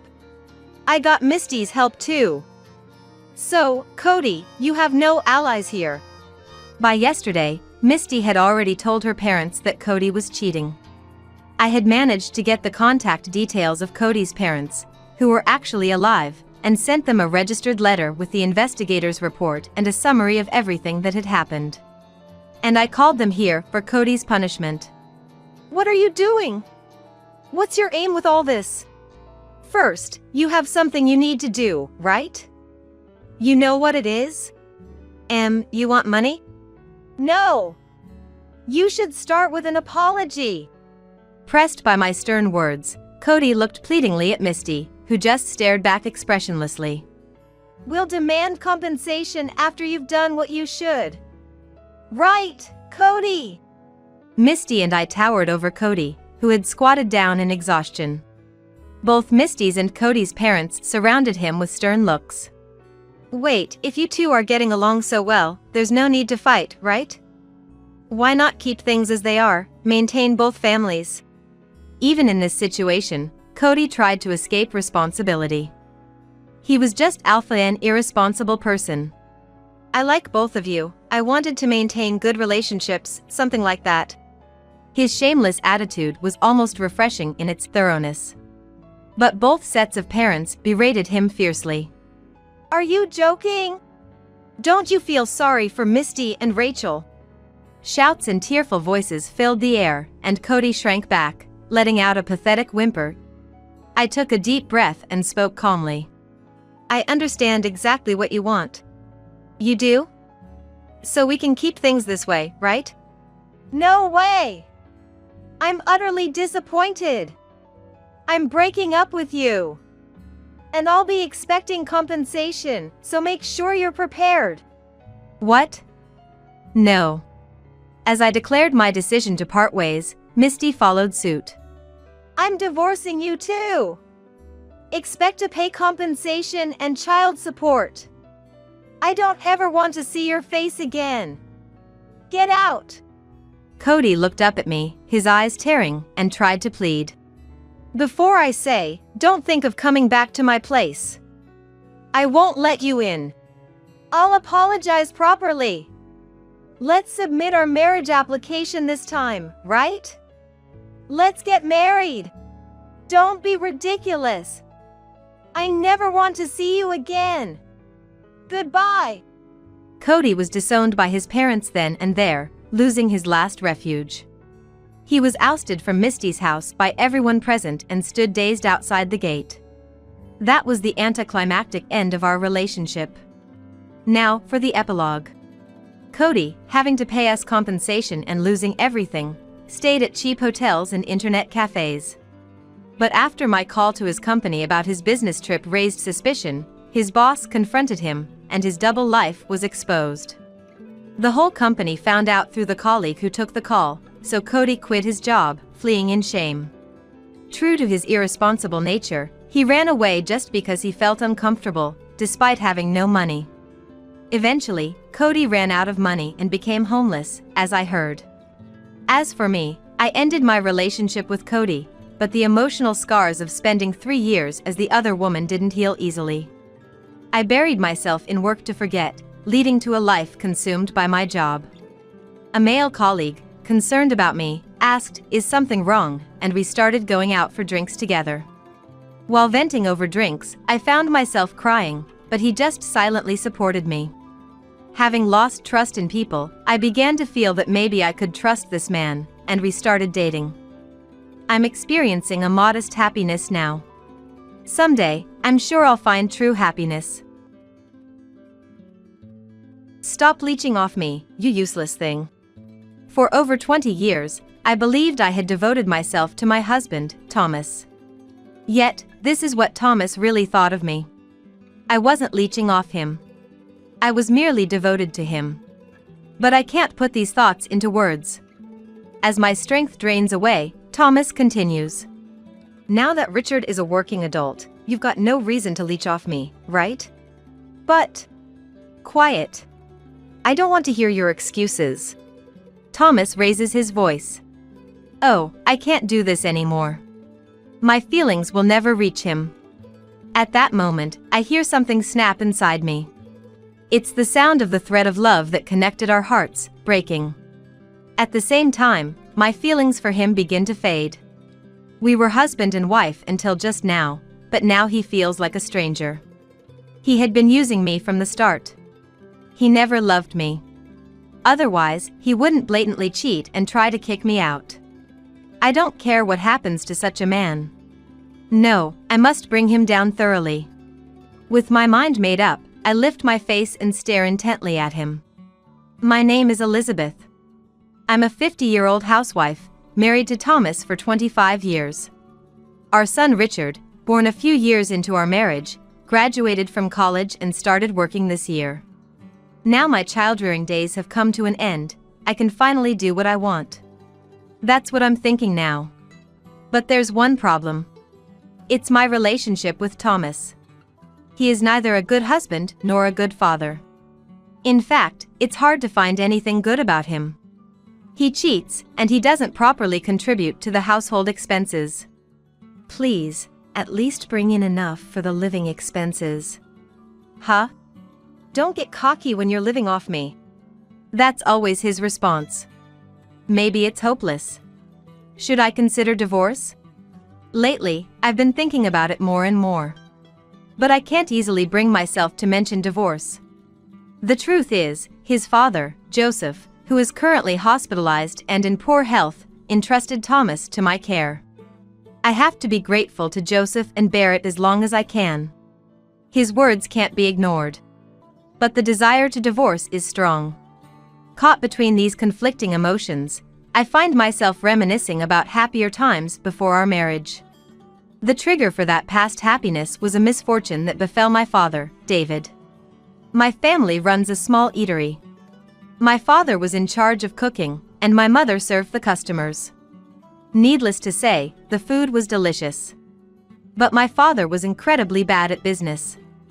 His dream was to feed delicious food to the customers. As many people as possible. A noble idea, I think. But that was the only thing he focused on in running the eatery. So he doesn't really think about profitability. Profit didn't matter as long as the customers were satisfied. That was his way of doing business. Obviously, it wasn't profitable. Consequently, our family finances were always tight. Nevertheless, as a child, I was proud to see the satisfied customers. So I never interfered with my father's business. However, during my college years, a crisis struck. The company supplying ingredients to our eatery went bankrupt due to unforeseen circumstances. We've already paid this month's bill. If this continues, we might have to close our restaurant. Our situation was already difficult. There was no extra money to spare. Seeing my parents so upset made me anxious, but as a college student, there wasn't much I could do. And it was unlikely that the bankrupt company could refund. Our only option seemed to be closing our eatery. That's when a regular customer of the eatery said, "Closing this eatery? It's too good for that. What a waste." But the company supplying us has gone bankrupt, and now we're in debt. Then let me help you personally, and you can revive the eatery with that. The regular, truly lending the money immediately to my father. "You've saved us. We'll definitely repay you. Don't worry about the money for now. Just keep making delicious meals." Saying that, the man left the shop.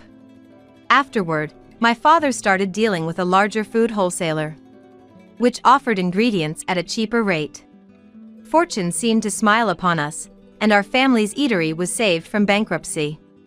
About a year later, I went with my father to return the money to that regular customer. While my father and the man talked, a young man approached me. "It seems you've borrowed money from my father."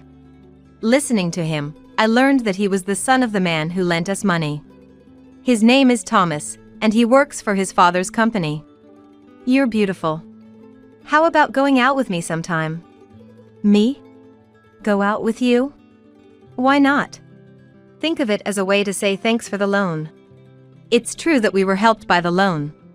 But my father had already properly thanked him. I don't feel obliged to go that far, but as I thought this, Thomas whispered to me, "The daughter of an eatery owner is ungrateful." I could spread that around, you know. But that's... I couldn't talk back. Even if he did spread rumors, I don't think it would harm me. But it could trouble my father. And what would the customers think? With these thoughts, I couldn't refuse his offer. I don't like it, but I'll tolerate it this once. With that thought, I went out with him. But it turned out to be more fun than I expected. He was interesting to talk to, and he knew lots of places to go. The restaurants he chose were all tastefully picked. Despite my initial bad impression, he might be a good person after all. Maybe it was wrong to think that way. I soon found myself being asked out by him. "I have fun when I'm with you." "I have fun too. It is my first time that I can think about marrying. If that was to you who are serious and good girl." Swayed by his simple words, I started a relationship with him, considering marriage. After that, he continued to guide me in various ways. Eventually, a few years later, I found myself married to him. Of course, I never thought at the beginning of our marriage that it was all a trap by him. He seemed genuinely kind, and I felt loved by him. But it was all a lie. As soon as we got married, his attitude changed drastically. "Here, this is my salary for the month. Manage it well." I opened the envelope he handed me. It was a salary statement. The salary itself was transferred to the bank, so it wasn't strange to receive only the statement. What struck me as odd was that the statement was handwritten. Nowadays, it's almost unheard of. But when I got married, 25 years ago, it was a time when personal computers were just becoming widespread, so a handwritten statement wasn't out of place.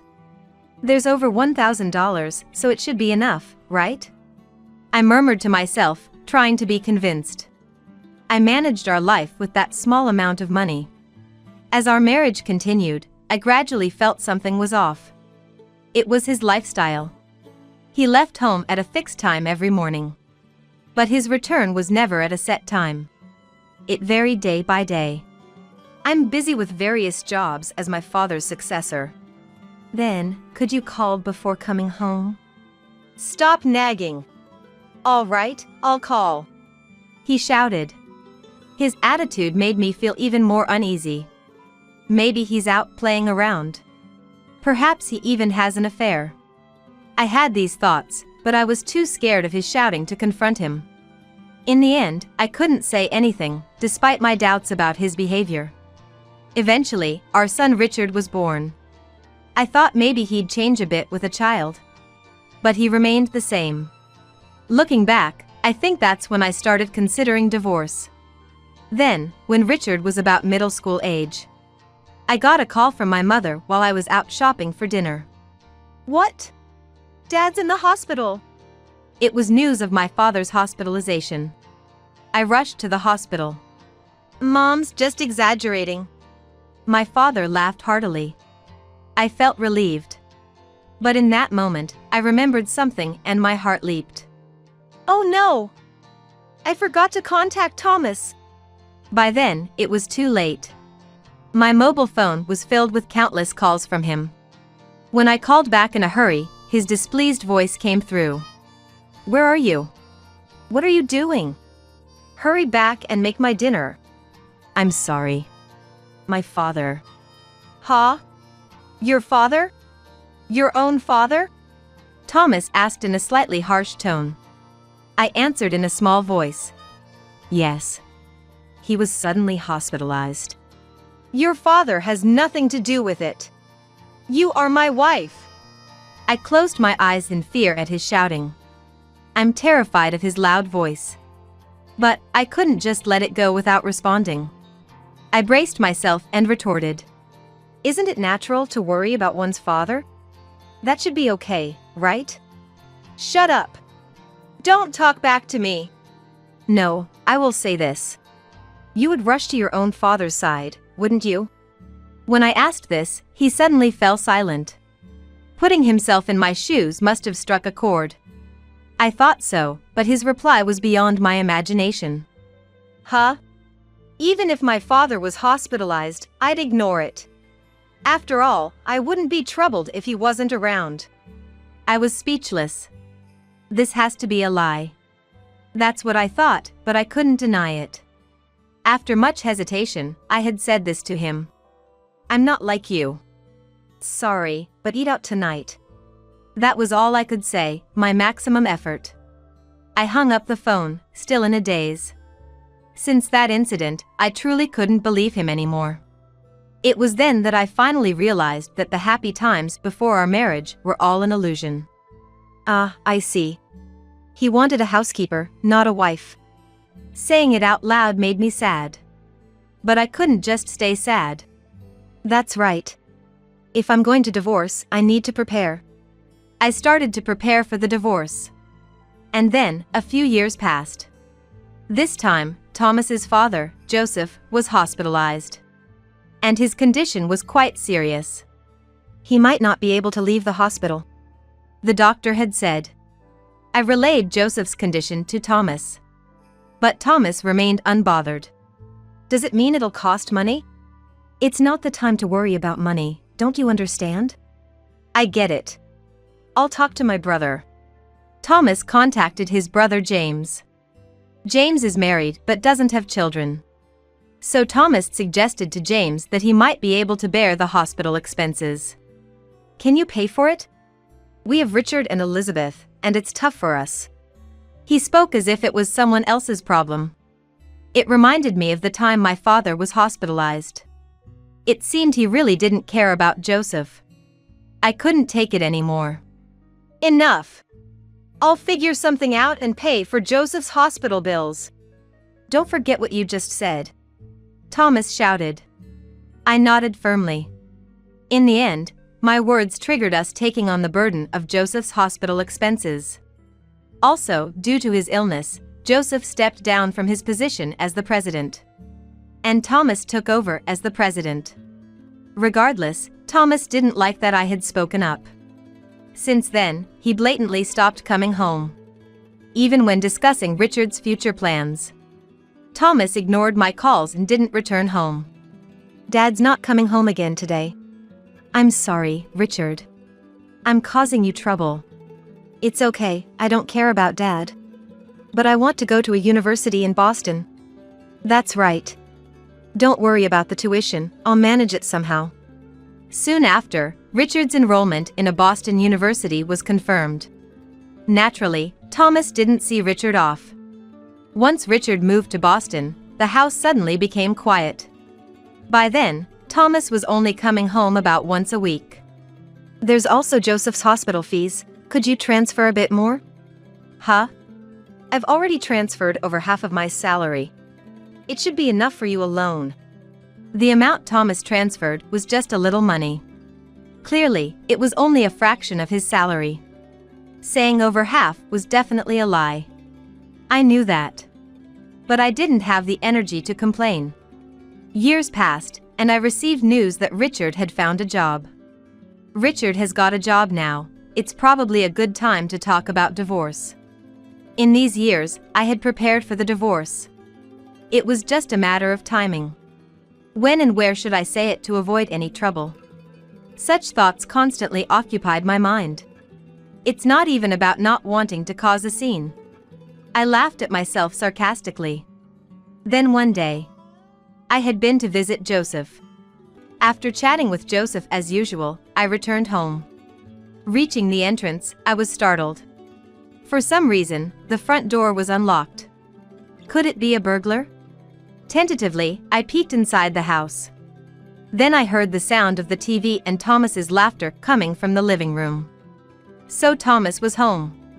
Relieved, I entered the living room. There, Thomas was watching TV, laughing loudly. You were home. Yeah, I thought I'd tidy up the house a bit. Tidy up? His words made me look around. On closer inspection, some items in the room were missing. Wait, it looks like some things are missing. Yeah, I threw them out. Your stuff. Threw out? My things? Shocked, I hurried back to my room. The room was empty. No computer, no TV, not even my favorite cup. Even the bed was gone. What's the meaning of this? I don't need them anymore, so I threw them out. Don't need them? What am I supposed to do now? I shouted, and Thomas frowned. Then he looked away and sighed. I guess. I'm tired of supporting you? What are you saying? I'm your wife. I retorted, and Thomas seemed irritated. He suddenly raised his voice. Do I have to spell it out? Stop leeching off me, you useless thing. For over 20 years, I believed I had devoted myself to my husband, Thomas. Yet, this is what Thomas really thought of me. I wasn't leeching off him. I was merely devoted to him. But I can't put these thoughts into words. As my strength drains away, he continues. Now that Richard is a working adult, you've got no reason to leech off me, right? But... Quiet! I don't want to hear your excuses. He raises his voice. Oh, I can't do this anymore. My feelings will never reach him. At that moment, I hear something snap inside me. It's the sound of the thread of love that connected our hearts, breaking. At the same time, my feelings for him begin to fade. We were husband and wife until just now, but now he feels like a stranger. He had been using me from the start. He never loved me. Otherwise, he wouldn't blatantly cheat and try to kick me out. I don't care what happens to such a man. No, I must bring him down thoroughly. With my mind made up, I lift my face and stare intently at him. What? Got a complaint? None. If you want me out, then I'll leave as you wish. I slammed the living room door shut, heading to my room. But there was nothing of mine left. Don't bother looking. I had the garbage collectors take everything away. Which company did you use? The flyer is right there. That's the one. I picked up the collector's flyer from the floor. As I called the number, I told him. I'll make sure you regret this. Saying that, I left the house. Soon the call connected. I explained the situation, and they understood immediately. Apparently, they had sensed something off about his behavior. The garbage collectors had kept everything as it was when they picked it up. I'll be there shortly. Thank you. I thanked them politely and hung up. Afterward, I visited the collector's location. I expressed my gratitude and had them move my belongings to a newly rented storage unit. I was relieved to find my belongings safe. He shouldn't think I'll just let this go. Grinding my teeth, I called Richard. I briefly explained the situation and then said, "So, I've decided to move out, considering a divorce. Richard, prepare yourself, okay?" "Oh, okay. Bye." Richard quickly ended the call. He seemed scared of me. Was I that angry? I wondered, storing my mobile phone in my bag. Then I headed to a nearby business hotel. Actually, I had already decided where to move. The reason was simple. I was planning to discuss divorce with Thomas soon. Divorce and then move there. That was my plan for starting a new life. Well, it's just a bit earlier than planned. Honestly, I wasn't in trouble. It was just moving things forward by about 2 weeks. 2 weeks in a hotel. What a waste. Can't be helped. But as a housewife, I couldn't help but think it wasteful. Maybe I should bill him for this hotel stay? Well, whatever it is, brace yourself, Thomas. I muttered and then started working on my post-divorce plans. About 10 days into my stay at the business hotel, Thomas called me during lunch. As soon as I answered, Thomas raised his voice. You took my money. What are you talking about? Don't play dumb. It's about Dad's hospital bills. The hospital just called asking for payment. Oh, that's what he's talking about. I sighed as I replied. You should be the one paying, shouldn't you? I'm no longer related to this, having been kicked out. You've been receiving living expenses from me. It should have been paid from there. Yes, that's true. But isn't the debit card for that bank account with you now? I retorted calmly. However, I knew there was no money in that bank account. That's why I couldn't stop laughing. I have the debit card, but there's no money in it. That's why I'm saying you took it. I didn't take anything. Don't lie. Who else could use it? Didn't he realize that he had transferred too little? I replied in disbelief. It was just too little money from the start. If there's no money for the hospital bills, why not use your own allowance? Allowance. He started to panic, visibly confused. It seemed he thought I was unaware. Since the beginning of our marriage, he had been giving me handwritten salary statements. It was to hide the fact that he was siphoning off a portion of his salary. In other words, the skimmed money was his allowance. I once asked Joseph about your salary. How much is Thomas earning? So, that's...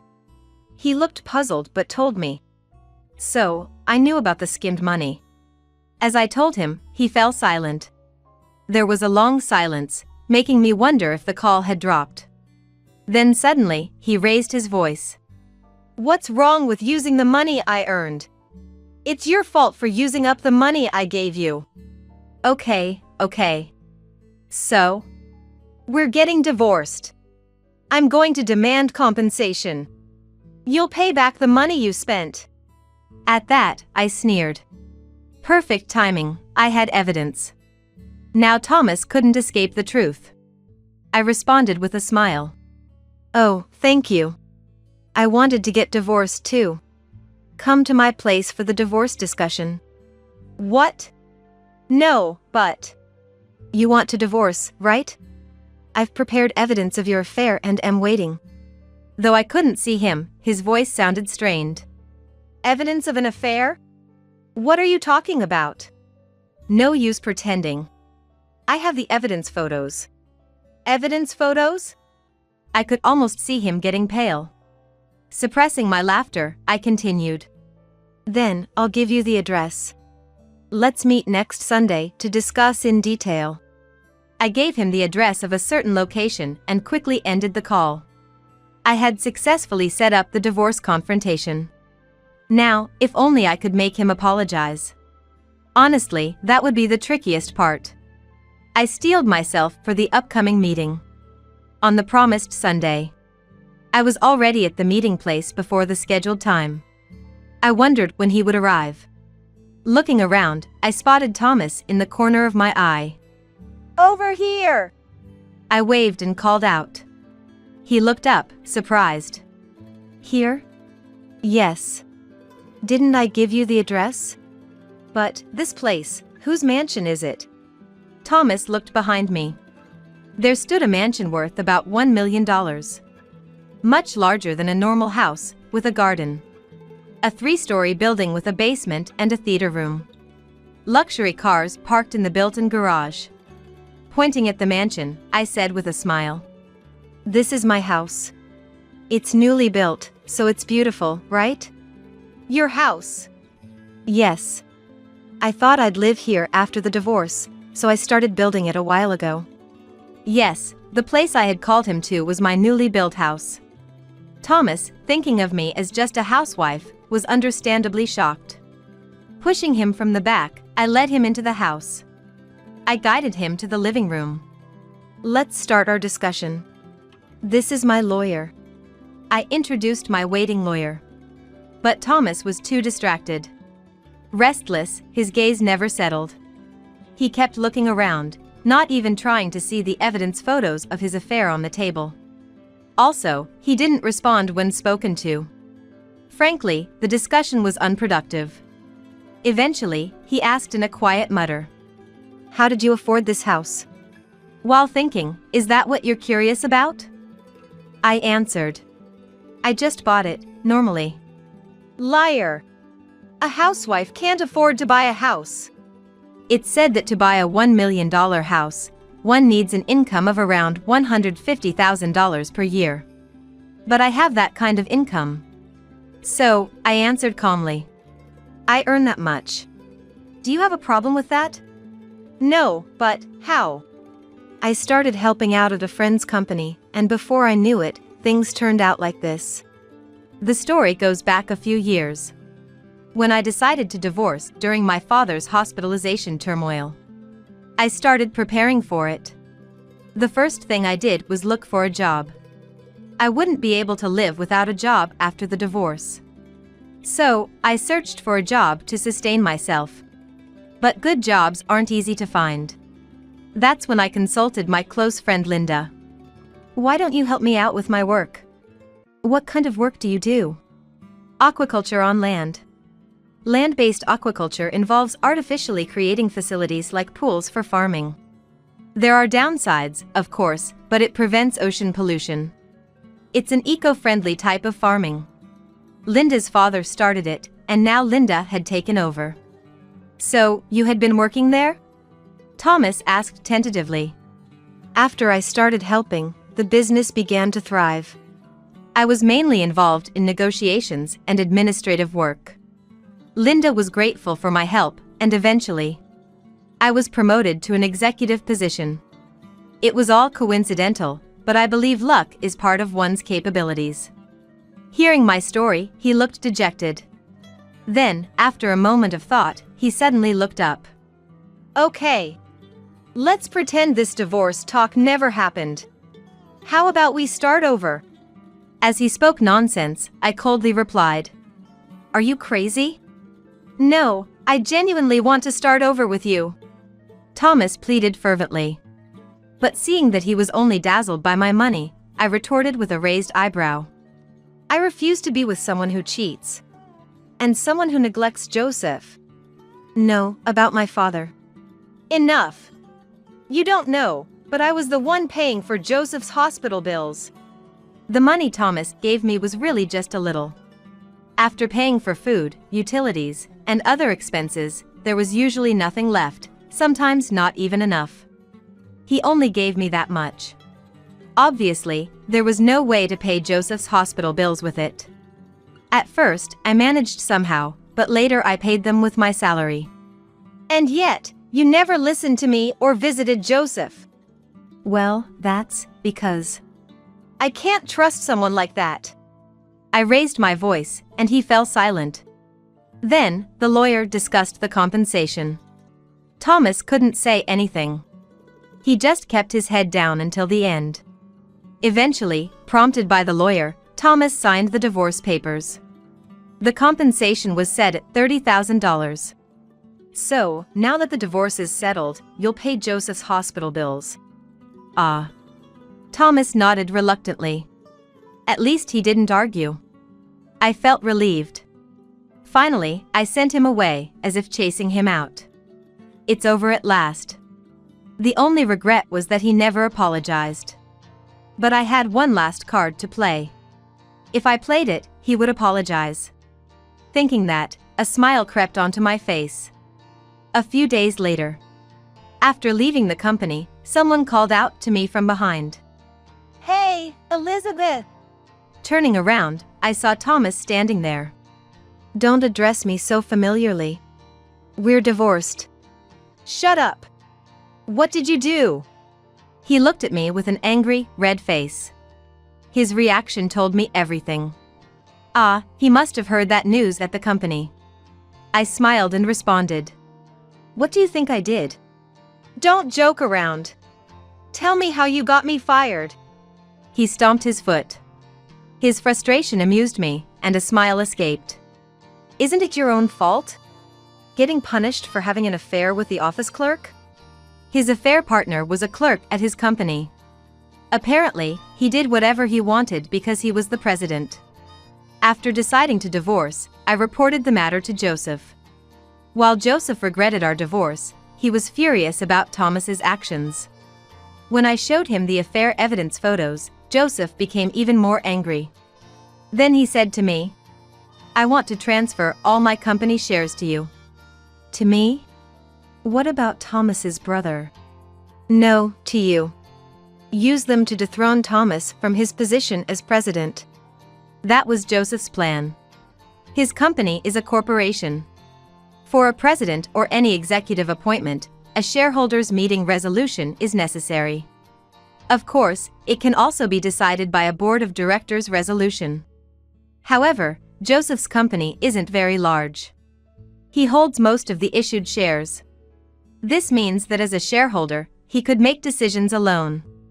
But it's common for small company presidents to hold the majority of shares. If I inherited all of Joseph's shares, I could exercise the voting rights alone. Nevertheless, Thomas's dismissal wasn't my decision. I informed James about acquiring the shares, and only reported Thomas's affair. The rest was up to James' judgment. James was considerate. James, huh? Why would he do whatever you say? It's not about following my orders.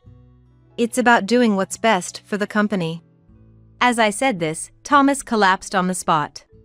Then, he began to mutter apologies. I was wrong. I'm sorry, please forgive me. I won't. If things stay this way, I'll have no job and be left destitute. That's not my concern. It's all his responsibility. I won't forgive you even if you apologize. Please! Forgive me! I'm begging you! He apologized profoundly right there. I turned my back. Sorry, but there's nothing I can do. Why not? If you own the shares. I sold them to James and his wife. I don't want anything to do with you anymore. At that moment, I heard his sobbing. Of course, I pretended not to hear and walked away. After his dismissal as president, Thomas had to leave the company. He might have stayed if he had been an employee or a working director. But Thomas was arrogant, having joined the company through Joseph's referral. I refused to be an employee. He even said that. So, when he was dismissed, he was kicked out immediately. Now he's working a part-time job at a grocery store, but re-employment at his age is difficult. He's likely to spend his old age in regret and without money. As for me, being divorced allowed me to focus more on my work. There's no talk of remarriage, but I have a few male colleagues. Spring might come again for me. I was thinking about this when Richard called. I'll bring my girlfriend over sometime. That's great. I'm looking forward to it. I failed in marriage, but I don't want Richard to.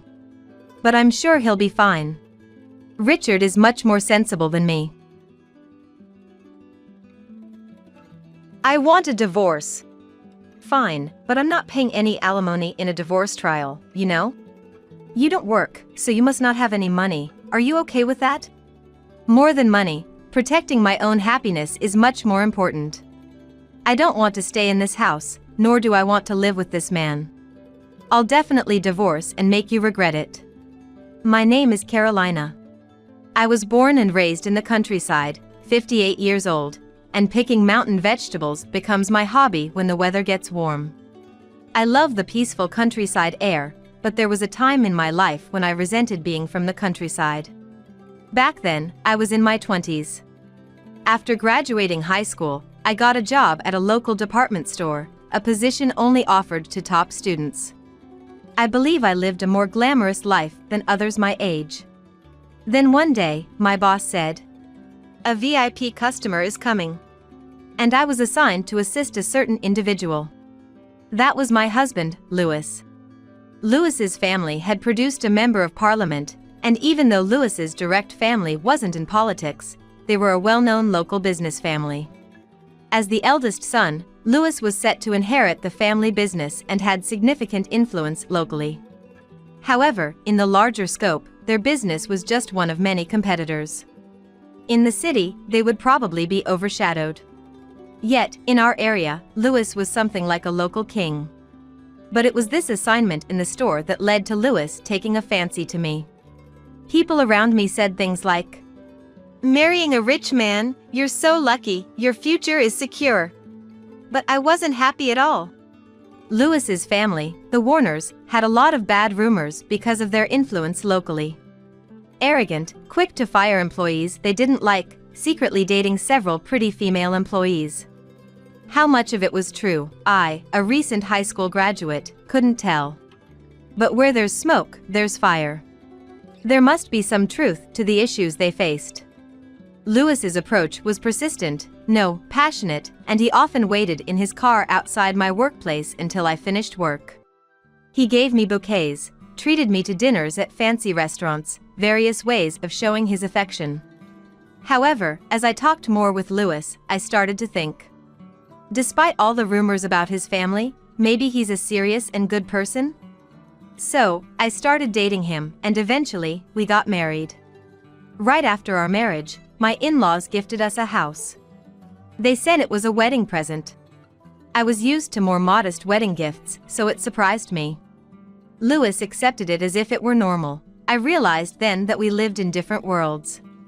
I never imagined that this house would turn out to be akin to a devil's dwelling. After moving in with Louis, his mother, Catherine, started visiting our home frequently. Mostly without a specific reason, I just had to listen to her complaints about my father-in-law, Hector, all day. Apparently, Catherine had many issues with Hector. He doesn't pay attention to her, isn't grateful, even the argument they had 10 years ago. There's no end to Catherine's unpleasant stories. Not only about Hector but also about the family driver's way of speaking, the attitude of the company secretary, even the neighbor's clothing. She found something to complain about in everything. It was stressful having to listen to these stories every time. Even it would be still acceptable if you're helping with a family business, it's a disgrace to work outside as a Warner family daughter-in-law. As she said so, I had quit my job at the department store after getting married, so I had no way to avoid her frequent visits. Initially, she visited mostly on weekdays when Louis was away, but gradually she started coming over on weekends too. That probably wasn't good. Even though we were newlyweds, Louis began spending more time away from home. Catherine doted on him. Regarding our marriage, she had said, "I wouldn't have allowed it if she wasn't a woman I approved of." And there were quite strict conditions for a marriage partner. I wasn't highly educated, from a good family, or skilled in household chores as she wanted, but my ordinary face and knowing my place were preferred. A son's wife shouldn't be opinionated, always walk behind the men of the Warner family, it seems. Perhaps because I wasn't too flashy, my ordinary face was favored. My demeanor. I was just scared to speak with someone from a powerful family, but they took it as knowing my place. Thanks to that, now I can't say, "Catherine, I've heard this complaint from you before."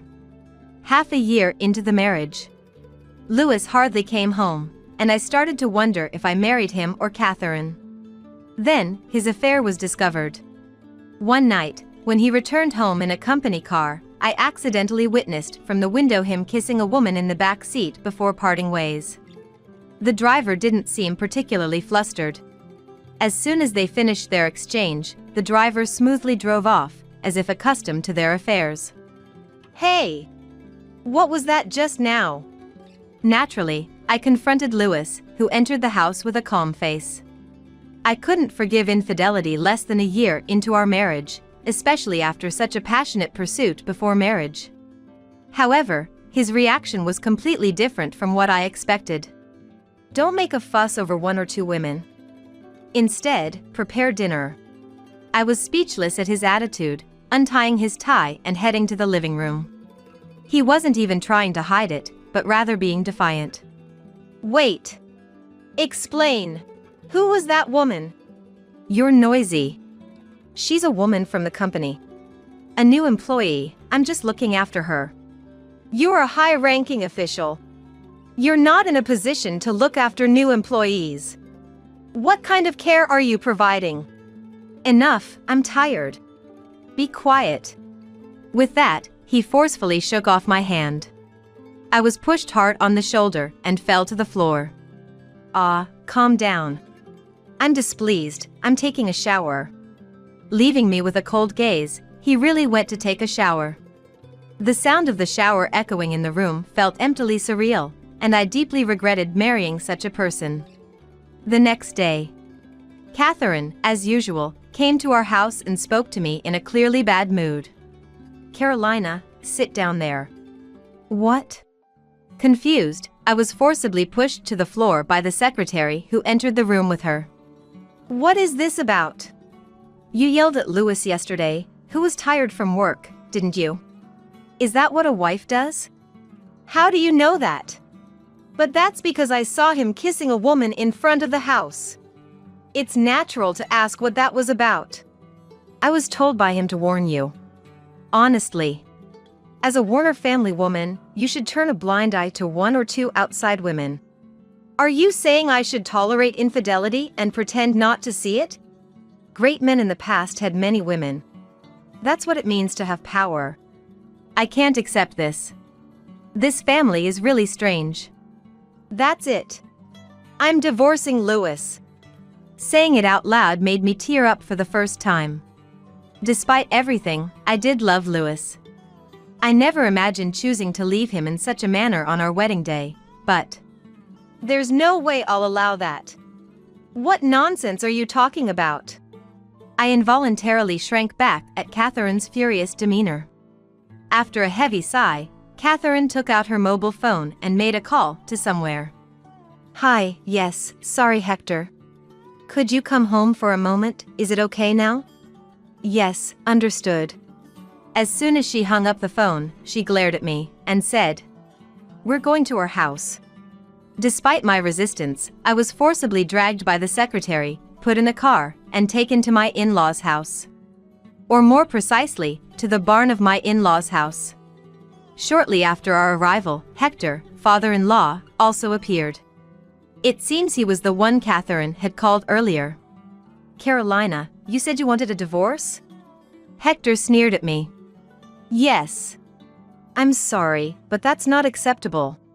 We can't have a scandal of a Warner family man being left by his wife."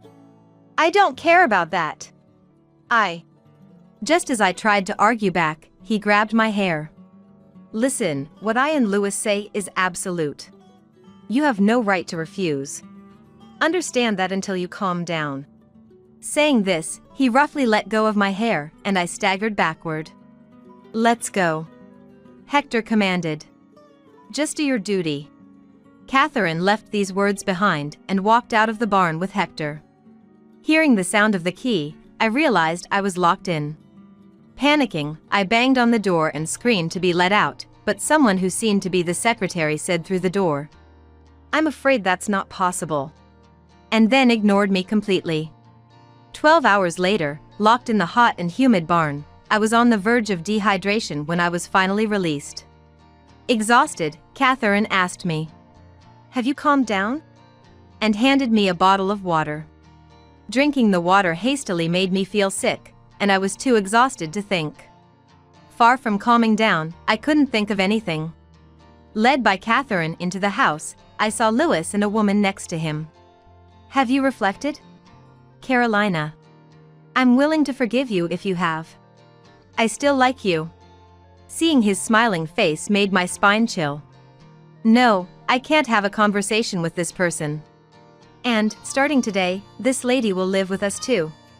This is Lisa. Get along." Looking at the woman, I vaguely remembered the scene. This woman was the one he was kissing. What are you thinking? Why do I have to live with your affair partner? Hey, are you saying you have a problem with that? Of course I do. This is weird, this house is wrong, not just you, Catherine and Hector too, everyone.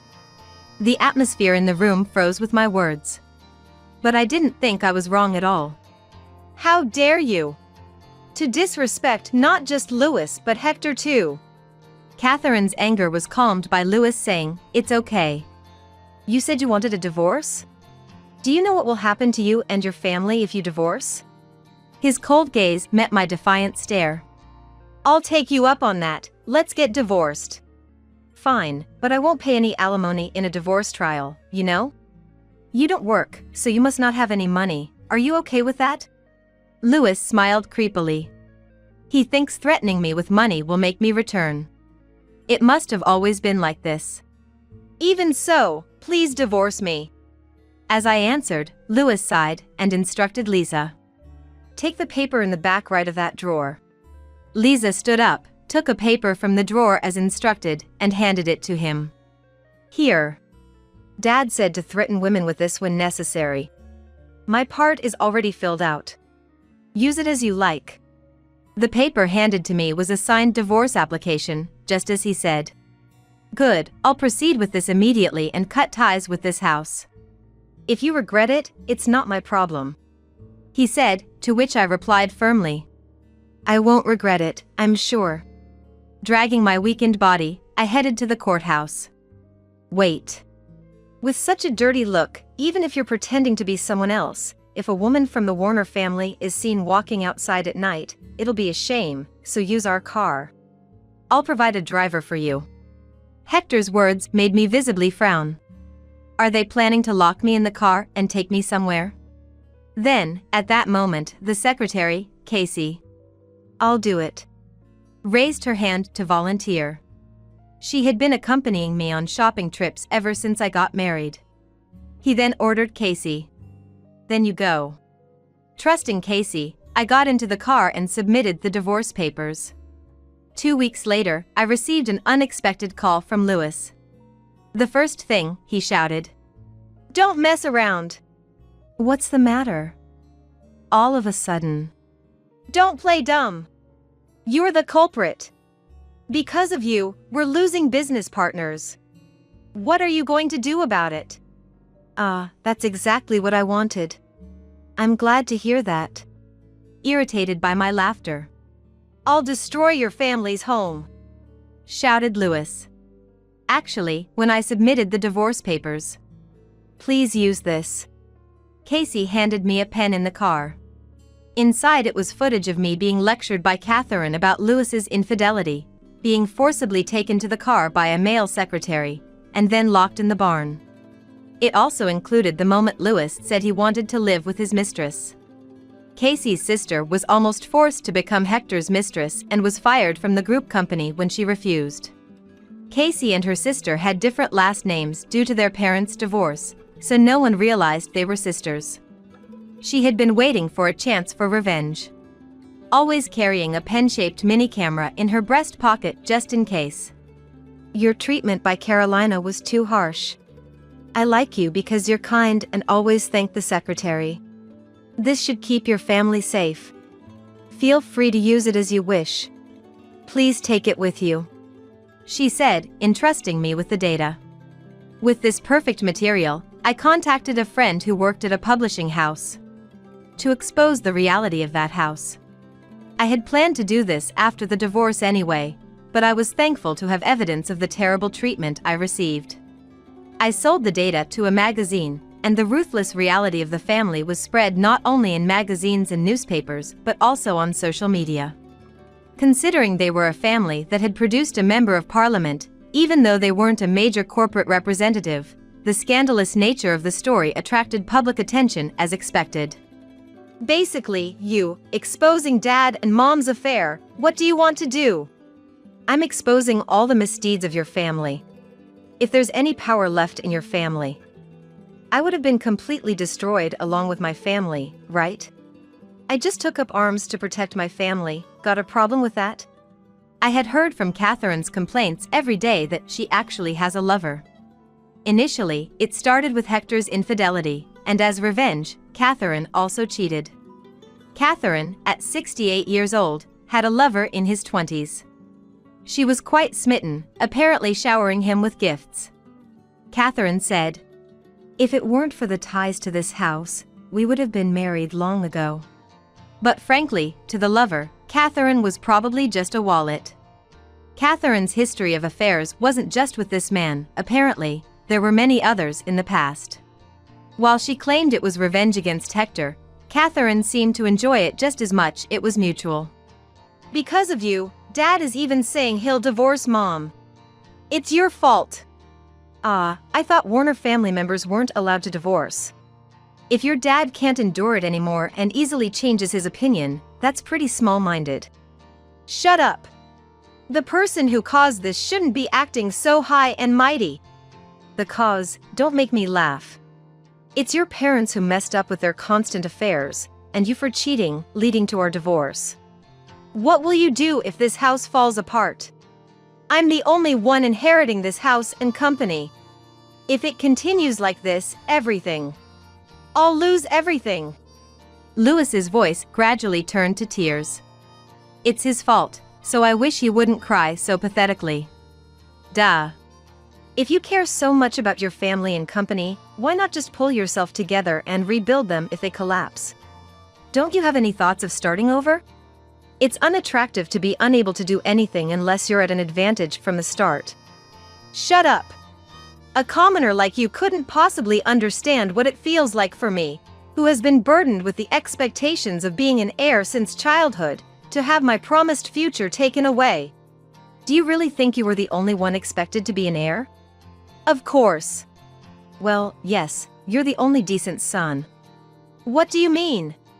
I'm an only child, you know that. No, you have an older half-brother with a different father. What? Don't lie. What are you talking about? After our divorce, I hired a private detective who was an acquaintance of my parents.